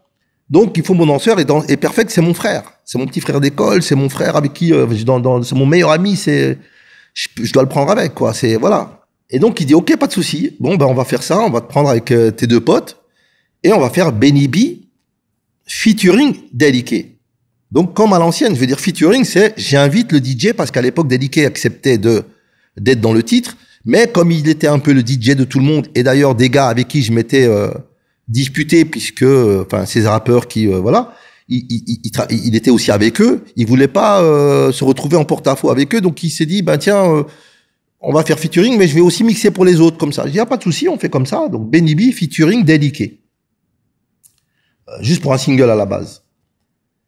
Et surtout en sachant que Dédiqué, c'est aussi le mec qui a trouvé le fameux slogan, le fameux refrain « Mais vous êtes fous » qui piquait dans les singles de disques pour enfants de Capitaine Flamme, tu vois. Et donc, c'est lui qui avait fait écouter ça au producteur et c'est le producteur qui a eu la bonne idée de dire, je veux ça sur le single, même si nous, à la base, on voulait pas trop parce qu'on se disait que c'était pas trop hip-hop et tout ça, mais il a eu le bon réflexe d'insister et ça a fait le truc. Donc, le fait que, vous êtes fous, c'était Dédi qui avait trouvé, que c'était lui qui mixait avec ça, que j'avais déjà Voilà, c'était logique que Dédiqué soit dans l'histoire. Et Perfect, mon pote d'école, mon pote d'enfance, mon meilleur ami, il fallait qu'il soit là aussi. Donc, on dit, on va former le groupe. Mais sur le vinyle, vous êtes seulement toi et Daddy Kane. Alors, ce qui est marrant, c'est sur le vinyle, on n'est que deux. Pourquoi? Parce que Perfect, à cette époque-là, il était encore à l'école et il passait ses examens de passage. Donc, il pouvait pas être à la séance photo. Okay. Donc, on a fait la photo juste Dédiqué et moi. Et moi, je suis à l'usine. Donc, à partir du moment où le single commence à passer à la radio... Avant Jacques Martin? Avant Jacques Martin, je suis à l'usine. Donc, les gens commencent à écouter le son. Et à l'usine, on me fait déjà la réflexion. Je t'ai entendu à la radio. Et moi, je leur avais dit à l'usine, à tous mes potes ouvriers, que j'allais passer à la radio. Ils se moquaient de moi, ils rigolaient. Je dis, vous allez voir, je vais passer. Alors, le son commençait à passer à la radio. Et là, ça me faisait bizarre. Je me dis, putain, moi qui pensais que ça allait juste chez le disquaire, voilà maintenant qu'il passe à la radio, tout le monde l'entend, tout le monde commence à le kiffer. Et moi, je suis à l'usine. Et puis, on me dit, mais voilà, mais écoute, tu vas faire une télé, mais en plus de ça, on commence à avoir des demandes de dates et tout ça. Et on me dit, il va falloir que tu quittes ton boulot. Alors moi, évidemment, tout fier, je me rends à l'usine et je vais chez la chef d'équipe et je lui dis, voilà, je suis désolé, je vais devoir quitter l'usine et je vais commencer... ils avaient entendu ça, alors ils étaient fiers pour moi, évidemment, voilà. Tout le monde était content, tout le monde est venu dire au revoir. J'étais content moi aussi parce que voilà, dans l'usine, j'étais bien reçu. J'avais des bons souvenirs, tout s'était bien passé. Voilà. Donc je quitte l'usine. J'ai une question par rapport à ça. Quand tu quittes l'usine, le producteur avec lequel tu travailles, on peut l'appeler le producteur? Oui. Il t'avait donné un salaire? Non, il n'y a pas de salaire. Moi, j'ai signé un contrat avec les producteurs et on allait faire des dates. Et il me disait, tu vas faire des dates, tu vas toucher ton cachet à chaque date que tu vas faire. Et les dates tombaient. Les dates sont tombées. T'as fait les deux choses ensemble pendant un certain moment ou non. D'abord arrêté l'usine, après t'as commencé à faire les dates? J'ai arrêté l'usine. J'ai été faire Jacques Martin. Et après Jacques Martin, bon. Quand t'es allé chez Jacques Martin et vous alliez sur scène, toujours tous les trois? On est parti à 3. On a quitté Bruxelles. Alors ce qui est marrant, c'est que avant de faire Jacques Martin, ils sont venus nous demander de faire une vidéo. Il fallait qu'on envoie une vidéo à Jacques Martin. D'accord. De la chorégraphie, de ce qu'on faisait. On était dans une salle de danse et on nous filme avec une caméra. C'est pas une caméra professionnelle, hein, donc on nous filme. Le producteur nous filme. On fait la chorégraphie, on fait le titre. Ils envoient ça à Paris et Paris voit ça et dit OK, c'est bon, on les veut. Ah, c'était pour le convaincre. C'était pour convaincre, pour voir si c'était bon pour le plateau, parce c'était une émission où tout le monde voulait aller. Pas seulement ça. C'était une émission où, à la base, il y a que des chanteurs statiques à guitare qui s'assoient sur des tabourets, les chanteurs des parents, Vous étiez un genre complètement différent. C'est jamais on a vu ça en télé, jamais. Ils voulaient voir si ça se passait bien, si ça allait bien pour les familles. Voilà, si c'est pour les familles, pour la télé, qu'est-ce que ça allait être, voilà. Mais je pense un peu comme les maisons de disques quand tu renvoies ton son, c'est exactement la même chose. Donc on envoie et ils nous dit voilà, ils ont accepté. Et là on s'est dit ça y est, on a tout de notre côté, là, on peut pas. Donc ça, c'était répétition. Quand le live arrive, on n'avait pas vu Jacques Martin, nous. Pendant toutes les répétitions, on n'avait pas vu. Jacques Martin nous présente, on arrive pendant le live, et là, on danse. Tu peux regarder l'émission, regarde l'enregistrement, on touchait pas le sol, on volait. C'est l'énergie, le truc de malade. Mais on a tout donné dans cette émission-là. Et sans le savoir, on a fait plus que chanter dans cette émission-là. On a ouvert une brèche. On a apporté quelque chose de nouveau dans le monde de la musique francophone. On a importé les États-Unis et tout ce qui était dans la culture hip-hop dans une seule émission. C'est-à-dire que basket, short, coupe, médaillon de la Zulu Nation, platine, breakdance, coupole, scratch, tout était là. Celui qui venait encore parler, c'était une mauvaise langue. L'hystérie, ils avaient jamais vu ça. Les jeunes se sont levés, son truc. Et le buzz du buzz, le buzz de l'époque, Jacques Martin, qui veut absolument se mettre par terre pour breaker, pour faire comme Dédiqué, parce qu'il avait jamais vu ça. Quand il se met par terre, toutes les télés, tous les médias parlent de ça le lendemain. Qui sont ces jeunes qui ont mis Jacques Martin par terre? On les veut dans tous les plateaux, on les veut sur toutes les émissions. Tout le monde veut nous interviewer. Les gens, même derrière dans les coulisses, ils avaient jamais vu l'hystérie. Après, ils ont eu East 17 où ils ont eu la même chose avec East 17, mais dans le francophone, ils ont jamais eu ça, quoi. Ils avaient découvert un nouveau truc et on était devenu le groupe fétiche de Jacques Martin. Il nous voulait à chaque single. À chaque single, il nous avait fait, nous avait rendu hommage. À chaque fois qu'on arrivait, on était sous l'aile de Jacques Martin. On était devenu la protection de Jacques Martin, quoi. Quand on a fait cette télé-là, là, c'est parti en vrille, quoi. Là, j'étais passé du mec anodin, du mec de l'ombre à la lumière. C'était l'hystérie, c'était tout ce que tu peux imaginer. Mais Internet, il y avait pas les gens ne se rendent pas compte. Il y avait pas de téléphone, il y avait pas. Les gens ne se rendent pas compte. Même, je te le dis, hein, même Stromae, ce qu'a vécu Stromae, et ce que les gens ont vu avec Stromae, le truc là, c'est presque rien à côté, quoi. Il y avait carrément une Benny Bimania, une folie. C'était l'hystérie. Et à partir de Jacques Martin, de ce jour-là, votre vie change complètement. Elle bascule. C'est-à-dire qu'à partir de là, vous êtes invité partout, vous commencez à faire des dates, il n'y a plus de temps libre. Tout va très vite. Très vite. Alors, je passe du mec qui n'a jamais quitté la Belgique jusqu'à ses 20 ans. Jamais, sauf pour aller en vacances au Maroc avec ses parents. Mais jamais sinon. J'avais jamais été en France. J'avais jamais été à Paris. Je vais tous les jours à Paris. Je reste même des mois à Paris. Je dors dans des hôtels. Je prends le train tout le temps. Du train, je passe aux avions. Deux avions, je passe aux jets privés.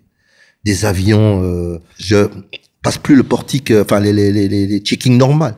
Je passe par là où passent les artistes stars, par les avions privés, avec un checking privé, des contrôles privés, des chauffeurs, des limousines, je rentre dans des clubs où il y a des moquettes comme ça. À Paris, Olivia Valère, je rentrais en short et en basket. Mais je suis le seul, même à l'époque, à être entré en short, en basket chez Olivia Valère. Je marchais avec mes baskets sur une moquette comme ça à l'entrée, avec des videurs qui nous accompagnaient, carré VIP. C'est une claque monumentale. C'est violent ce qui m'est arrivé parce que les gens ne savaient pas d'où je venais. Aujourd'hui, ça peut plus choquer personne parce que les gens, ils savent, les jeunes sont prêts à ça. Ils connaissent. Et même, il y a des artistes qui viennent des milieux aisés même avant ça. Moi, d'où je viens, c'était la préhistoire. C'était le trou noir, en fait. C'était de l'ombre à la lumière. Raconte-moi une anecdote de star. Je suis à l'Olympia. Donc, l'Olympia, l'ancien Olympia. Le vrai Olympia. Celui par où tous les artistes sont passés avant, qui fassent une transformation. Je suis reçu même par Cocatrix à l'époque, qui lui me dit que c'est un honneur pour lui, que je suis le premier groupe urbain à passer l'Olympia, premier groupe de rap. Je vais visiter cet Olympia, je vais visiter les loges, je sens qu'il y a une atmosphère incroyable. Les plus grands artistes sont passés par là, tout se passe bien. Ça se termine et on décide d'aller manger au Hard Rock Café à Paris. On arrive au Hard Rock Café, c'est blindé. Même pas une feuille de papier pouvait passer entre deux personnes tellement c'était serré, c'était la folie. Mais on était là avec toute l'équipe technique, les musiciens, on était une vingtaine et il fallait absolument et en plus de ça, moi j'arrive, tout le monde me voit, c'est l'hystérie, c'est la bousculade. Et là, le patron arrive avec la sécurité. Qu'est-ce qui se passe à Benny B? Ouais, ok. Il faut qu'on mange. Ok, il y a plus de place. Il y a l'étage qui est vide et qui est réservé par 3 personnes. Et ils ont réservé tout l'étage. C'est impossible d'aller là en haut. Et oui, mais si on reste ici, ça va être l'émeute. Il faut qu'on mange. Ok, on va demander. Ils sont montés demander aux 3 personnes qui ont accepté qu'on monte. Partager l'espace, tout l'espace du Hard Rock Café, hein, qu'ils avaient réservé que pour eux 3. Ils acceptent. Je monte, on monte. Et en fait, on découvre qui dans cet espace-là? On découvre Arnold Schwarzenegger, son manager et son frère, qui avaient réservé tout l'étage que pour eux 3. Et on se retrouve à partager cet espace avec eux 3. Je crois que personne d'autre, non, ils n'auraient accepté personne d'autre, je pense.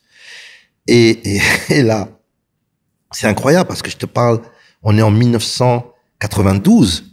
C'est l'apogée de Arnold Schwarzenegger. C'est Terminator. Je peux t'en citer plein. Hein? Vous parlez? Et il est là et on peut pas ne pas l'approcher. Je veux dire, je suis fan, Ah ouais, j'ai Terminator qui est en face de moi, frère. Je dis, je veux que j'aille. Et là, on s'approche de lui et il est assis, mais il a une chemise à carreaux, il a des bras, mais comme ça. Le mec, il peut pas avoir peur, même si tu t'approches. Si tu lui dis, tu le menaces, il va rigoler. Et son frère aussi balèze que lui. Et il est là assis, et en fait, on voit une espèce d'enfant, mais d'une simplicité, et qui est dépassé par ce qui lui arrive, parce que nous, évidemment, on a l'euphorie. On se contrôle plus. Je viens à côté de lui, je me mets à rapper à côté de lui. Je donne ma caméra, tu vois, on avait des vieux caméscopes, et je donne la caméra à une des danseuses, et elle filme, et je suis là, je me dis, je vais immortaliser la chose. Je suis à côté d'Arnold Schwarzenegger, et je me mets à rapper. Je lui demande, alors il y avait mon nouveau single qui allait sortir, qui s'appelait Est-ce que je peux? Et donc il est là, je lui demande, et je parle en anglais avec moi, le peu d'anglais que je connaissais à l'époque, je maîtrisais, je lui dis, je vais rapper, et je vais te dire, est-ce que je peux? Et toi, tu réponds, oui, tu peux. Et il me dit, ok, et je suis là, est-ce que je peux? Et puis là, il a avec le même accent, oui, tu peux. Tu vois, avec son truc là. Et je commence, est-ce que je peux? Et lui, oui, tu peux. Et se prête au jeu. Il y a même pas un moment, il te dit, non, arrêtez, stop. Il est là. Et mais moi, tout ça, je te parle, mais je me rends compte après, quand je revois la scène, je me dis, mais on a été trop loin, quoi. Mais le mec. Et j'enregistre tout ça dans la boîte, on a ça dans la boîte, on le laisse tranquille, on va manger, il est là-bas, nous on est à notre table. Et voilà, après quand je rentre, je regardais la vidéo, tout sombre, tout noir, on voit rien. On voit que c'est dans mes dents, il y a rien. Il y a juste les voix qui sont même pas utilisables. J'ai posté d'ailleurs sur YouTube, j'ai essayé d'éclaircir le plus possible. Pendant ces 3 années, tu gagnes beaucoup d'argent? Énormément d'argent.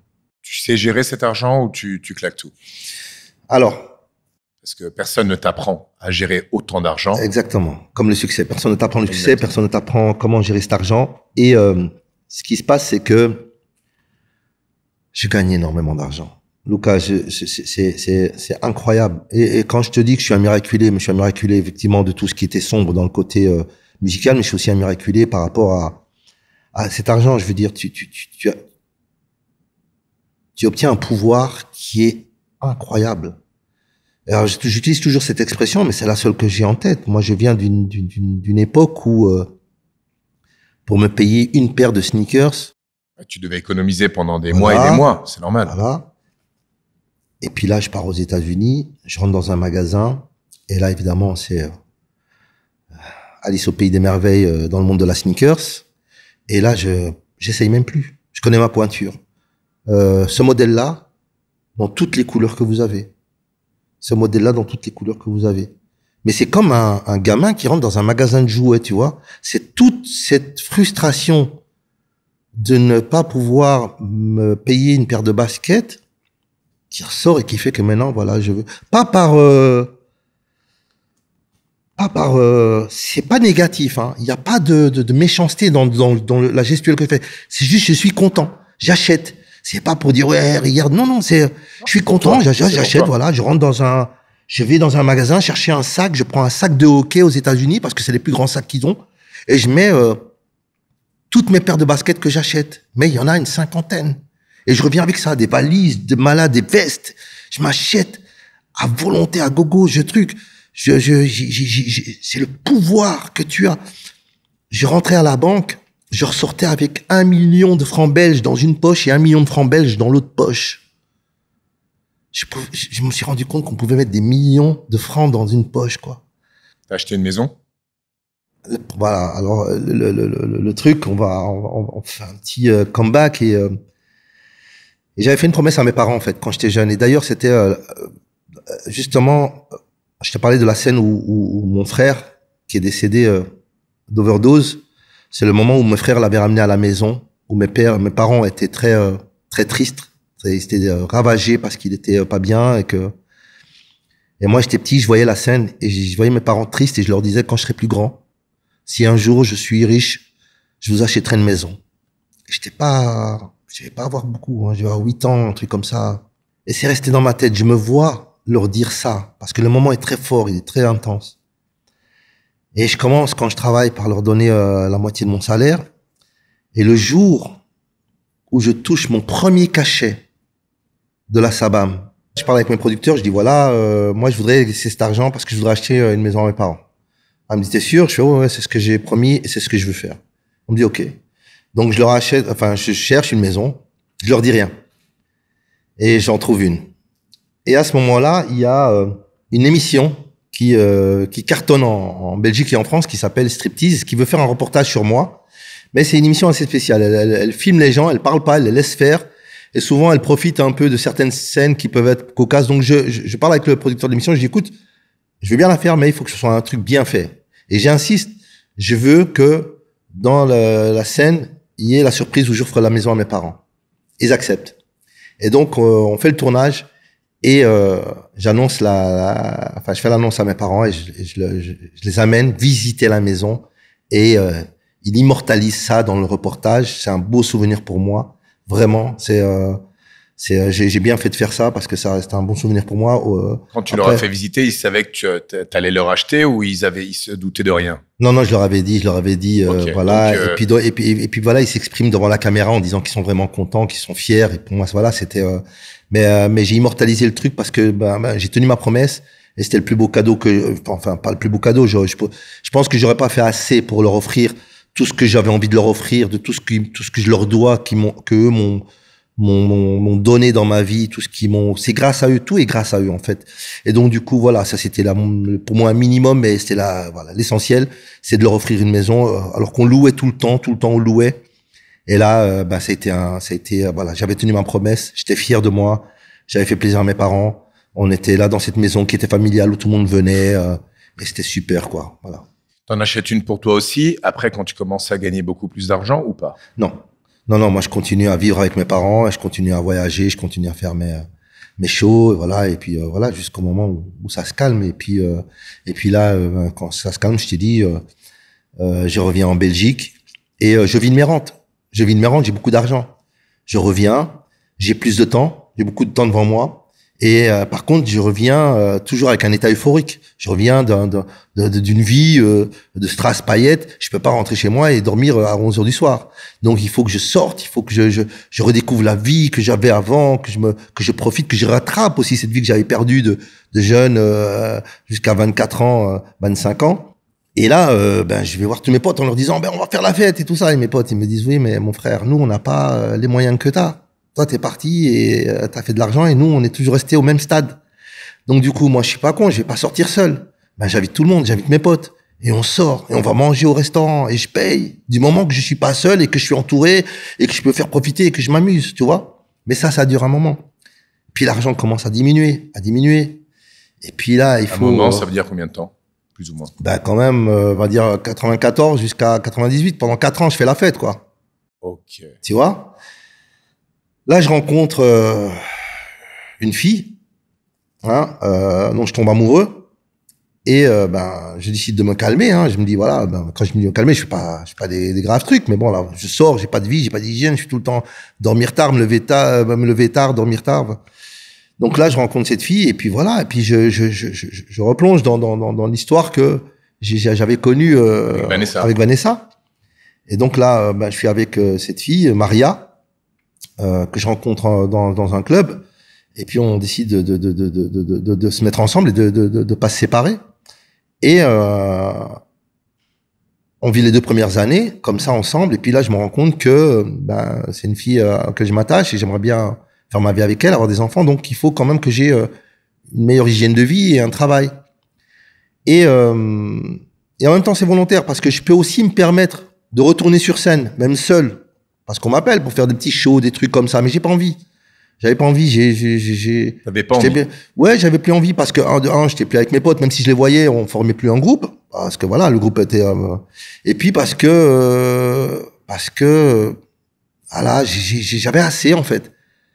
Il y avait pas de regret ni rien, c'était juste que voilà, il fallait passer à autre chose. Et surtout, de ma culture, de mes traditions, si je voulais fonder une famille, avec une femme et des enfants, c'était pas compatible. Tu devais avoir une autre vie. Voilà, il fallait que j'ai une autre vie. Donc, je me décide de chercher du boulot, de trouver de nouveau un travail. Mais c'était pas un problème pour moi parce que j'avais commencé ma vie en travaillant avant d'être artiste. Donc, ça a choqué beaucoup de gens. Benibi, toi qui as connu le sommet, qui a fait des voyages en jet, tu vas travailler, tu vas de nouveau. Ouais, y a pas de raison. Ça me fait pas peur. Et ça me faisait vraiment pas peur. Et j'ai été postulé. Tu y arrivais seulement avec ta façon de raisonner ou ta femme t'a aidé sur ce... Sur cette vision de vie? Non, ma façon de raisonner. Et puis ma femme m'a aidé involontairement parce que je me suis dit que, Je pouvais pas faire autrement. J'allais pas partir de nouveau sur la route et puis la laisser toute seule et puis avoir la même histoire que j'avais eue avec Vanessa, qu'on avait séparés. Donc c'était pas compatible. Il fallait. C'était mon raisonnement. Je pense que j'ai pris des décisions. En fait, une grande partie des décisions que j'ai prises, elles venaient de moi et je les ai prises parce qu'elles étaient vraiment réfléchies en fait. Et donc là, c'était réfléchi. Et donc, mais de toute façon, si ça n'avait pas été réfléchi, j'aurais jamais pu faire le pas. Parce qu'il faut vraiment venir de là où je venais, se retrouver à postuler dans un job et se retrouver à travailler avec des gens. Il fallait être clair et il fallait être prêt dans sa tête. Et j'étais prêt dans ma tête. Et quand je suis arrivé, que j'ai postulé dans une compagnie aérienne qui venait de naître en Belgique, ça faisait même pas 5 ans qu'elle était là.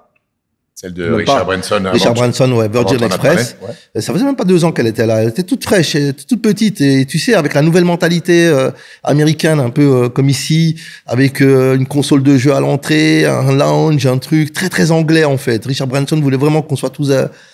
Et moi, j'arrive, je dis, je vais me plaire ici, parce qu'en plus la mentalité de l'aviation. Comment t'arrives là-bas? C'est un pote qui me dit, écoute Ben, il me dit, si tu cherches du boulot, il y a un endroit où tu vas vraiment être bien, parce qu'il me dit, je pense pas que tu vas être bien partout, même si tu l'as été à l'époque, là, maintenant, ça va pas être possible. Il y a un monde qui va te plaire, c'est le monde de l'aviation. L'aviation, c'est les pilotes, les hôtesses, ce sont des gens qui font la fête, qui ont une certaine vision des choses, très ouverte, qui voyagent, et je pense que c'est ce qui va te. Et ça m'avait bien parlé. Je me dis, tiens, pourquoi pas. Et donc j'ai été postulé, et il y avait un poste de superviseur de transport. Comment il te faisait sentir? Comme une personne mûre qui avait fait un bon choix ou comme une personne qui avait échoué? Je pense que j'étais tombé au bon endroit. Je pense que peut-être volontairement. C'était un bon environnement pour ce switch. Involontairement, ces gens-là ont su comment m'approcher, m'accueillir. Et à aucun moment il y avait une espèce de questionnement c'était bienveillant en fait. C'était content. En même temps, ils se posaient des questions. C'était curieux. C'était la curiosité. Comment ça se fait, tatati. Mais en tout cas, ça fait plaisir et tout. Et voilà. Mais moi aussi, j'ai été très fort parce que j'ai réussi aussi pendant tout le temps, c'est mon travail, de faire oublier aux gens qui j'étais et la personne que j'étais vraiment à ce moment-là. Donc pendant ça a duré quelques mois, mais après c'était fini. Les gens ne voyaient plus que Hamid, Hamid, Ben, le chauffeur, le superviseur, le gars qui. Et donc j'étais là. Après, bon, il y a eu quand même, tout ce qui était, Benny B, il est à l'aéroport, il est bagagiste. Et puis après, dans mes interviews. Des rumeurs. Voilà. Dans les interviews futures après, quand les médias sont revenus me rechercher, ils me disent mais pourtant on nous a dit que vous étiez bagagiste, pourquoi vous avez jamais démenti? Mais je dis mais parce que pourquoi vous voulez que je démente? Je dis à partir du moment où je dément, ça veut dire que je dénigre le fait que je sois bagagiste, et il y a aucun mal à être bagagiste. Moi justement, j'ai jamais démenti pour montrer que alors où est le problème si je suis bagagiste? Moi j'ai beaucoup de respect pour ceux qui vont prendre les bagages, les déposer, des trucs comme ça. C'est pour ça que j'ai jamais cherché à démentir ça. Et je disais celui qui veut savoir, il saura que je suis superviseur de transport et que je suis pas bagagiste. Et celui qui le sait pas, tant pis. Et ça a été dans les réseaux sociaux souvent quand on disait mais il est devenu bagagiste, c'était de la moquerie. Mais moi de nouveau ça me touchait pas en fait. Tu fais carrière dans cette boîte? En fait, curieusement, je me plais et je reste. Et je gravis les échelons parce que pendant 5 ans, je suis chez Virgin Express. Branson décide de vendre sa société aux Belges, l'ancienne société Sabena, qui était la compagnie nationale belge. Et Sabena se marie avec Virgin Express et crée la nouvelle compagnie aérienne belge qui est Brussels Airlines. D'accord. Et quand je suis en 2006, donc je rentre en 98 chez Virgin Express, en 2006, ça devient Brussels Airlines. Quand je suis chez Brussels Airlines, je deviens manager de toute la flotte de transport de Brussels Airlines. Tu vois? Je veux dire, je suis passé de superviseur à manager. Donc, de nouveau, là, je suis bien. J'ai un bon salaire. J'ai ma femme, j'ai mes enfants. Mes enfants naissent en 2003. Il y a mon fils Adam qui naît. En 2006, il y a mon fils Isaac qui naît. Je suis bien. Je suis un bon père de famille.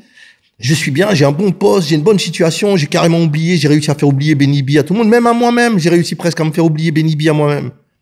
Et en 2005, les émissions, que sont-ils devenus, qui commencent à apparaître dans toute la France, toutes les chaînes, que sont-ils devenus? Et là, du coup, on m'appelle, on me recontacte. Benny B, on veut venir vous voir. Alors, t'as une télé qui vient, 2 télés. À l'intérieur de toi-même, t'avais encore envie de rallumer cette flamme? Non, c'était marrant. Je trouvais ça marrant qu'on vienne m'interviewer. Tu t'envisageais même pas de faire un choix. À ce moment-là, il y a rien. À ce moment-là, je suis en 2005, je suis bien, j'ai un bon poste, j'ai un bon salaire, je suis bien, j'ai tout, j'ai même racheté. T'achètes une maison. Je m'achète une maison. Donc je suis là et de zéro. Même pas avec l'argent de Benibi. Je me rachète une maison avec mon argent. L'argent de Benibi, tu l'avais terminé à un certain moment. Voilà, c'était bon. Je refais ma vie. De nouveau. Comme une personne normale avec un salaire et tu faisais tes comptes par rapport à ça. Comme quand j'avais 18 ans. Donc je suis là, il est les chaînes, M6, W9, TF1, de la rue, je vais faire de la rue. Et là, je me pose des questions, mais ça n'arrête pas, quoi. 2011, je suis au supermarché, je pousse mon caddie, je reçois un coup de fil d'un mec que je connais, qui était un des créateurs de la tournée RFM 80, qui par la suite est devenu Star 80. Mais à la base, c'était RFM 80. Et qui lui, c'est Sabrina Salerno m'en a parlé. Parce que je l'ai interviewé en Italie. Oui, elle est magnifique. Et c'est devenu une amie d'ailleurs. Et donc, il m'appelle, il me dit, voilà, il y a une tournée en 2011 qui s'appelle Dance Machine 90 et je veux que tu fasses partie de cette tournée-là. Je suis là, je pousse mon caddie, je dis, ouais, pourquoi pas, super. On va faire 45-50 dates. Nickel. Alors, du coup, là, je suis au boulot de nouveau. Il faut que je parte. C'est que, à cette année-là, ça se passe très mal au boulot. Je commence vraiment à mal me sentir au boulot. J'ai de la jalousie par rapport à des supérieurs qui veulent mon poste, qui veulent absolument avoir mon poste. Rien à voir avec ton côté artistique. Rien à voir. Donc tu démissionnes. Donc ils veulent absolument prendre mon poste et moi, je fais en sorte de me pousser vers la sortie. Donc il faut pas que ça soit volontaire parce que tu sais très bien que quand tu quittes un travail, tu perds tes droits. Donc il fallait que je trouve un arrangement pour que je puisse sortir. Et au même moment, je reçois cet appel. Donc, tout coïncide incroyablement. C'est pour ça que je te dis, ma vie, c'est un truc de fou. Et au moment où je signe mon contrat de sortie chez Brussels Airlines, avec les honneurs et tout ça, ils sont tous contents, les responsables viennent me voir, les patrons me disent que c'est super bien, nickel et tout. Je signe mon contrat de la tournée. Donc, je sors de la boîte, je commence la tournée. Je fais tous les zéniths de France. C'est un truc de malade. Je suis de nouveau sur scène et quand je monte sur scène, c'est là où le déclic arrive. J'arrive et je vois des zéniths de 5-6 000 personnes qui, quand je dis « mais vous êtes fous », répondent « oh oui », veulent des photos, veulent des autographes. Et là, je décide de prendre une décision et je parle avec la mère de mes enfants à cette époque-là et je lui dis « écoute, j'avais mis ma vie entre parenthèses pour fonder une famille, te trouver toi, faire des enfants. J'ai pas sacrifié, mais voilà, mais je me dis, aujourd'hui, j'aimerais retourner à mes premiers amours, à ce qui m'a forgé, parce qu'on dit toujours Benibi, mais Benibi, c'est moi aussi. Ce fait partie de moi, en fait. C'est un peu ce super-héros qui est en moi et qui me, voilà, c'est cette transformation en Superman, tu vois. Et j'ai dit, je vais refaire ça. Ok, pas de souci. Donc, c'est ce que je refais. Et je fais la tournée. Après la tournée, tout se passe bien. La tournée s'arrête, donc je profite. Je pars aux États-Unis 2 fois. Je pars à Cuba, je voyage. Et puis là, de nouveau, ça se calme. Il y a quelques petites dates. On m'a vu en tournée. Je fais des petites dates, mais pas assez pour vivre. Et donc là, je reçois une proposition d'un pilote qui était chez Brussels Airlines, que je croise par hasard dans une villa chez une amie, une ex-amie à moi. Il se retrouve là. Il me dit, tiens, je suis en freelance. Et j'ai quitté la compagnie, j'ai signé un contrat avec Boeing. Je pars dans le sud de la France, ouvrir une petite compagnie dans l'aéroport de Nîmes. Et on va avoir 2 écoles, des élèves de Chine et des élèves de Dubaï. On va les former. Et j'ai besoin de quelqu'un, est-ce que ça t'intéresse? 2 ans à Nîmes. Je dis oui. Donc, je pars avec lui à Nîmes. Et je vais m'installer à Nîmes. Et là, je suis chef des opérations pendant 2 ans. Le contrat s'arrête, tout se passe bien à Nîmes. Et de Nîmes, je pars 2 ans à Marrakech. Parce que, alors, ce qu'il faut savoir, c'est que j'ai vite sauté une étape, mais entre-temps, je me suis séparé de la mère de mes enfants parce que... Comment s'appelle la mère de ses enfants? Maria. Isaac et Adam voulaient s'installer à Marrakech avec mes enfants. Donc j'ai dit pas de souci, mais je viens les voir quand je veux. Elle m'a dit il y a pas de souci. Donc on s'était arrangé comme ça. Elle était partie, ils ont été scolarisés à Marrakech. Et puis moi, comme j'étais sans les enfants et que j'avais quitté la compagnie, que j'avais quitté Maria et que j'avais fait ma tournée, que j'étais en Belgique seul, bah, j'étais m'installer donc à Nîmes pour travailler 2 ans, mais j'allais les voir. Hein. Je faisais des voyages. En plus, Nîmes, c'était facile pour moi parce que de Nîmes, je pouvais prendre l'avion pour aller les voir à Marrakech. Je faisais des allers-retours. Quand le contrat s'est arrêté à Nîmes, bah, j'ai décidé de me rapprocher encore d'eux jusqu'à Marrakech. J'étais à Marrakech. J'ai loué une maison là-bas pour être proche d'eux. Donc, je me levais pour aller les déposer à l'école parce qu'ils étaient scolarisés. Mais j'ai pas aimé Marrakech. Je suis du Maroc, mais je suis de Tanger. C'est balnéaire, la mer, les maisons blanches, le ciel bleu. Marrakech, c'est rouge, les montagnes. C'était pas trop pour moi. Donc, j'ai dit à mes enfants, je vais retourner vivre en Belgique, mais je viendrai vous voir, comme toujours, il n'y a pas de souci. Je reviens en 2018 en Belgique, en me demandant ce que je vais faire, parce que j'avais quitté mon travail à Nîmes, et que pendant 2 ans, j'étais à Marrakech, où je faisais rien. Et je reviens en Belgique en 2018, en me disant, qu'est-ce qui va m'arriver? Qu'est-ce que je vais faire? On y va. J'arrive en Belgique, je m'installe. Quelques mois après, je reçois un coup de fil, je suis dans les tunnels. Je reçois un coup de fil du producteur de la tournée de 2011 qui m'appelle. Il me dit, écoute Ben, je dois venir te voir. Ce producteur-là, c'est Coco, Cheyenne Production, le plus gros producteur de tournée en France. Hein. C'est Star 80, c'est Maître Gims, c'est Les Baudins, c'est voilà. Il me dit, je viens te voir. Alors moi, je suis tout excité de nouveau. C'est de nouveau les mêmes sensations. Le mec qui vient me voir en Belgique, il m'explique pas au téléphone. Mais j'ai un peu un doute. Je sais qu'il y a une tournée Nouvelle Star 80 qui tourne. Il va me demander peut-être de faire Forêt Nationale, qui est une grosse salle en Belgique. Et souvent, ils prennent, quand ils vont dans des villes, ils prennent un artiste guest. Et je suis là, je suis persuadé, je dis, je vais faire Forêt Nationale. Il vient, on se voit à l'hôtel, comment tu vas? Voilà, il me dit, écoute, j'ai gardé un très très bon souvenir de toi, alors que moi, pendant la tournée, je l'ai vu que 2-3 fois. Il venait, c'était le boss, quoi. Il venait nous voir, Bob, c'est bien ce que vous faites et tout ça. Il me dit, voilà, et moi, je veux m'entourer que de gens bien. Il fait, tu sais que c'est la 13e année, c'est la 15e année qu'on fait de Star 80.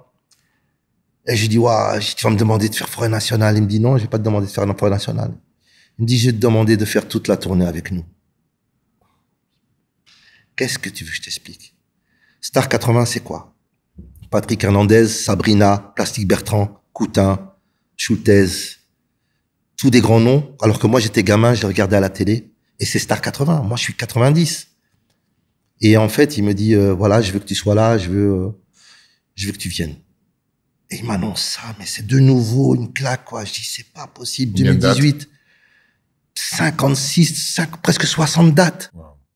2018, je fais cette tournée. Enfin, je quitte mon producteur, enfin, je quitte Coco, je quitte l'hôtel, je pars, je suis là, je dis, je vais le dire à ma femme, je vais le dire à, de nouveau, il faut que je l'annonce. Une semaine après, on m'envoie une affiche d'une tournée 90, Boarding 90, qui va avoir lieu. Je dis, mais peut-être qu'il m'a appelé pour faire Star 80 en me disant que je serais peut-être pas déçu de pas faire la 90 parce qu'il va prendre d'autres artistes de 90.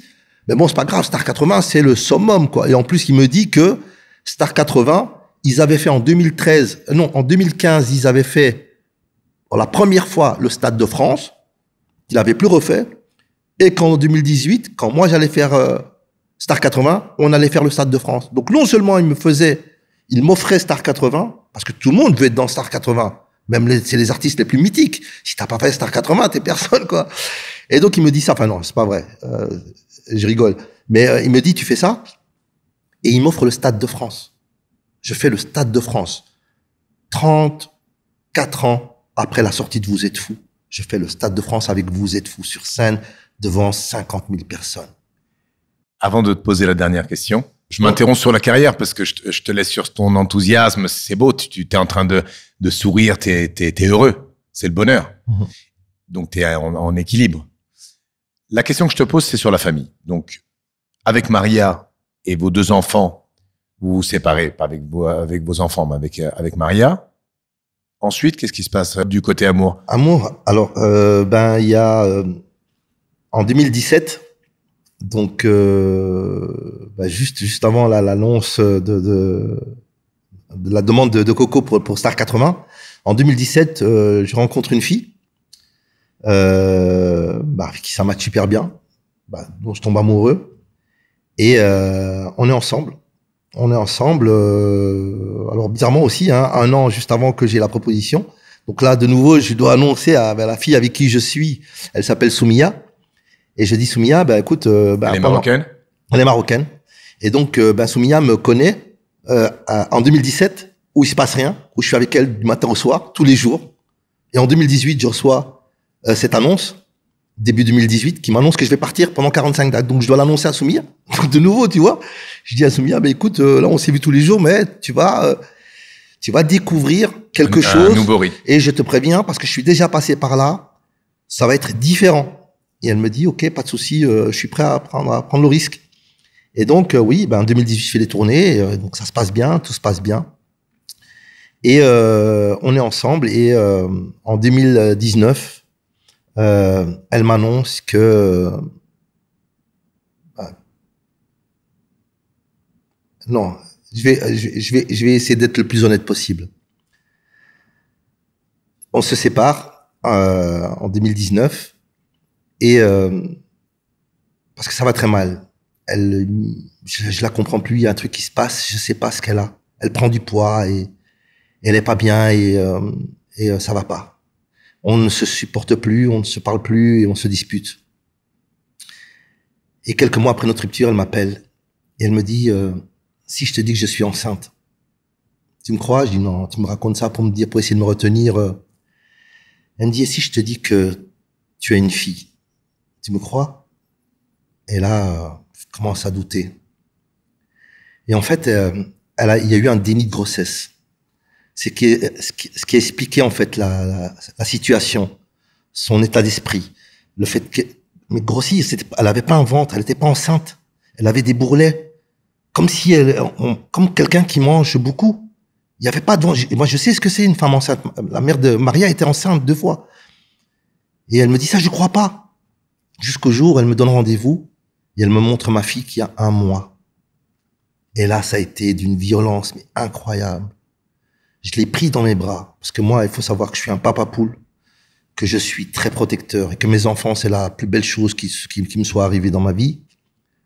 Je prends ma fille, je la lâche plus. Je lui dis, c'est fini, on se quitte pas. Et elle vient avec moi. On rentre à la maison. En 2019, ma fille Imen est née. Ça a été un cadeau incroyable. J'avais déjà mes 2 garçons dont j'étais fier et dont j'étais amoureux de mes garçons. Mais le fait que autant d'années après, à l'âge de 50 ans, de nouveau devenir papa. Et parce que moi, quand j'étais jeune, on me disait toujours, plus tard, tu veux quoi? Je disais toujours, je veux 2 garçons, 2 filles. C'était l'équilibre parfait pour moi. Mais j'avais eu mes 2 garçons, j'étais content. Jamais j'aurais cru que j'allais avoir 2 filles. Enfin, et donc j'ai eu une fille en 2019, Iman. Quand je l'ai vue, c'était incroyable. C'était et puis en 2021, une 2e fille, Nour. Donc, quand elle te montre votre fille, vous rapprochez, tout direct, recommence comme s'il y avait... Tu viens direct, j'ai dit, tu viens à la maison. Vous vous reconnectez comme s'il n'y avait jamais eu un problème. Tu rentres à la maison, tu viens, on verra le temps que ça prendra, mais je te laisse pas dehors. Alors, déjà, surtout pas toi, mais encore moins ma fille, quoi, tu vois. Et on se met ensemble. Et Iman, je l'appelais Iman parce que Iman, ça veut dire la foi. Et en fait, c'est exactement ça, en fait. C'est avoir la foi en quelque chose dont tu crois plus, dont tu as perdu. Et Iman, elle est arrivée dans ma vie comme la foi parce que c'était un déni de grossesse, parce que jamais j'aurais cru que, tu vois. Et Iman est arrivée, donc on est resté ensemble. Et voilà, tout s'est bien passé. Donc je continuais les tournées, ma fille grandissait, tu vois. Et puis 3 ans plus tard, tu as Nour qui arrive. Nour, ça veut dire lumière. Et Nour est arrivée comme une lumière dans ma vie. Et voilà. Et aujourd'hui, je me retrouve avec 2 grands garçons de 21 ans et de 18 ans, 2 filles de 5 ans et de 3 ans. Je suis un papa comblé. C'est un équilibre parfait dans ma vie. Et je pense que je continue la musique que parce que je suis un père comblé. C'est un équilibre parfait. C'est un peu comme un ballon qui s'envole et qu'on retient avec une corde. Et justement, ma famille est là pour tirer cette corde pour pas que j'aille trop loin, comme je l'étais à l'époque, tu vois. Et c'est à ça qu'elle me sert, ma famille, aujourd'hui. Elle est mon équilibre parfait et tout est parfait. Ma vie artistique, ma vie. Je vais, le week-end, c'est Strass Paillettes. Je suis dans le bruit, dans la musique de mes fans, l'amour de mes fans, l'amour de ce que je fais, l'amour de la danse. Et je quitte ça pour rentrer, pour retrouver l'amour de ma famille, mes filles qui viennent sur moi, qui se jettent sur moi, qui me maquillent, c'est ça, en fait. Et c'est le vrai bonheur. Et c'est incroyable, parce que j'aurais pas voulu... C'est la vraie richesse. Oui, j'aurais pas voulu autre chose aujourd'hui. Je veux même pas sortir de nouveaux singles, et même si j'en fais, je ne veux pas que ça marche. Parce que je ne veux plus partir sur les routes pour... Je veux ça. C'est l'équilibre parfait. Exactement. Je suis au sommet. Je te pose la dernière question. Après, on a terminé. La question est assez simple et tu m'as déjà donné des nuances de réponse juste maintenant. Je veux savoir comment vas-tu? Comment vas-tu? C'est un bilan. Ça veut dire ici, maintenant, cette période de ta vie. Si tu t'écoutes profondément, comment vas-tu? Je vais trop bien. Mais je vais trop bien comme quelqu'un qui a tellement... je déborde tellement d'amour que je reçois de gens, de ma famille, de mon métier, de la vie. C'est tellement que je sais pas où ça va s'arrêter, que je pense que le jour où ça va arrêter, je vais mourir, en fait. Il y a que la mort, en fait, qui peut arrêter ça. Et je me dis que je suis arrivé, et c'est fou, hein, parce que je me dis que, à mon avis, je crois pas que je vais vivre vieux. Je pense que c'est comme ça. Les gens qui débordent d'amour, pas de l'amour que j'ai pour les autres. C'est exagéré, cet amour. C'est presque indécent, ce que je reçois comme amour. Et ce que j'ai par rapport à toute ma vie, en fait. Je suis trop bien. Je veux dire, c'est comme toi, quand pour une interview, tu m'accueilles à Milan pour écouter mon histoire. Je veux dire, mais des gens paieraient pour avoir ça.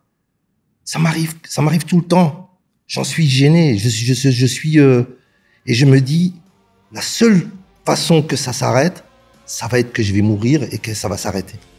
Tu vois ce que je veux dire? Et là, moi, j'en suis à ce stade-là où je suis,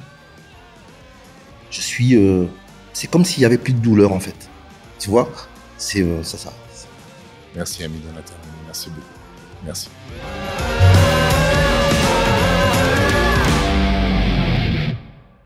Salut tout le monde, merci de m'avoir si bien accueilli dans cette saison avec ce nouveau projet. J'espère que l'âme de One More Time puisse continuer à vous toucher et que les épisodes continuent à vous plaire. Je vous laisse ici autour de moi d'autres interviews que je vous conseille fortement qui m'ont vraiment touché.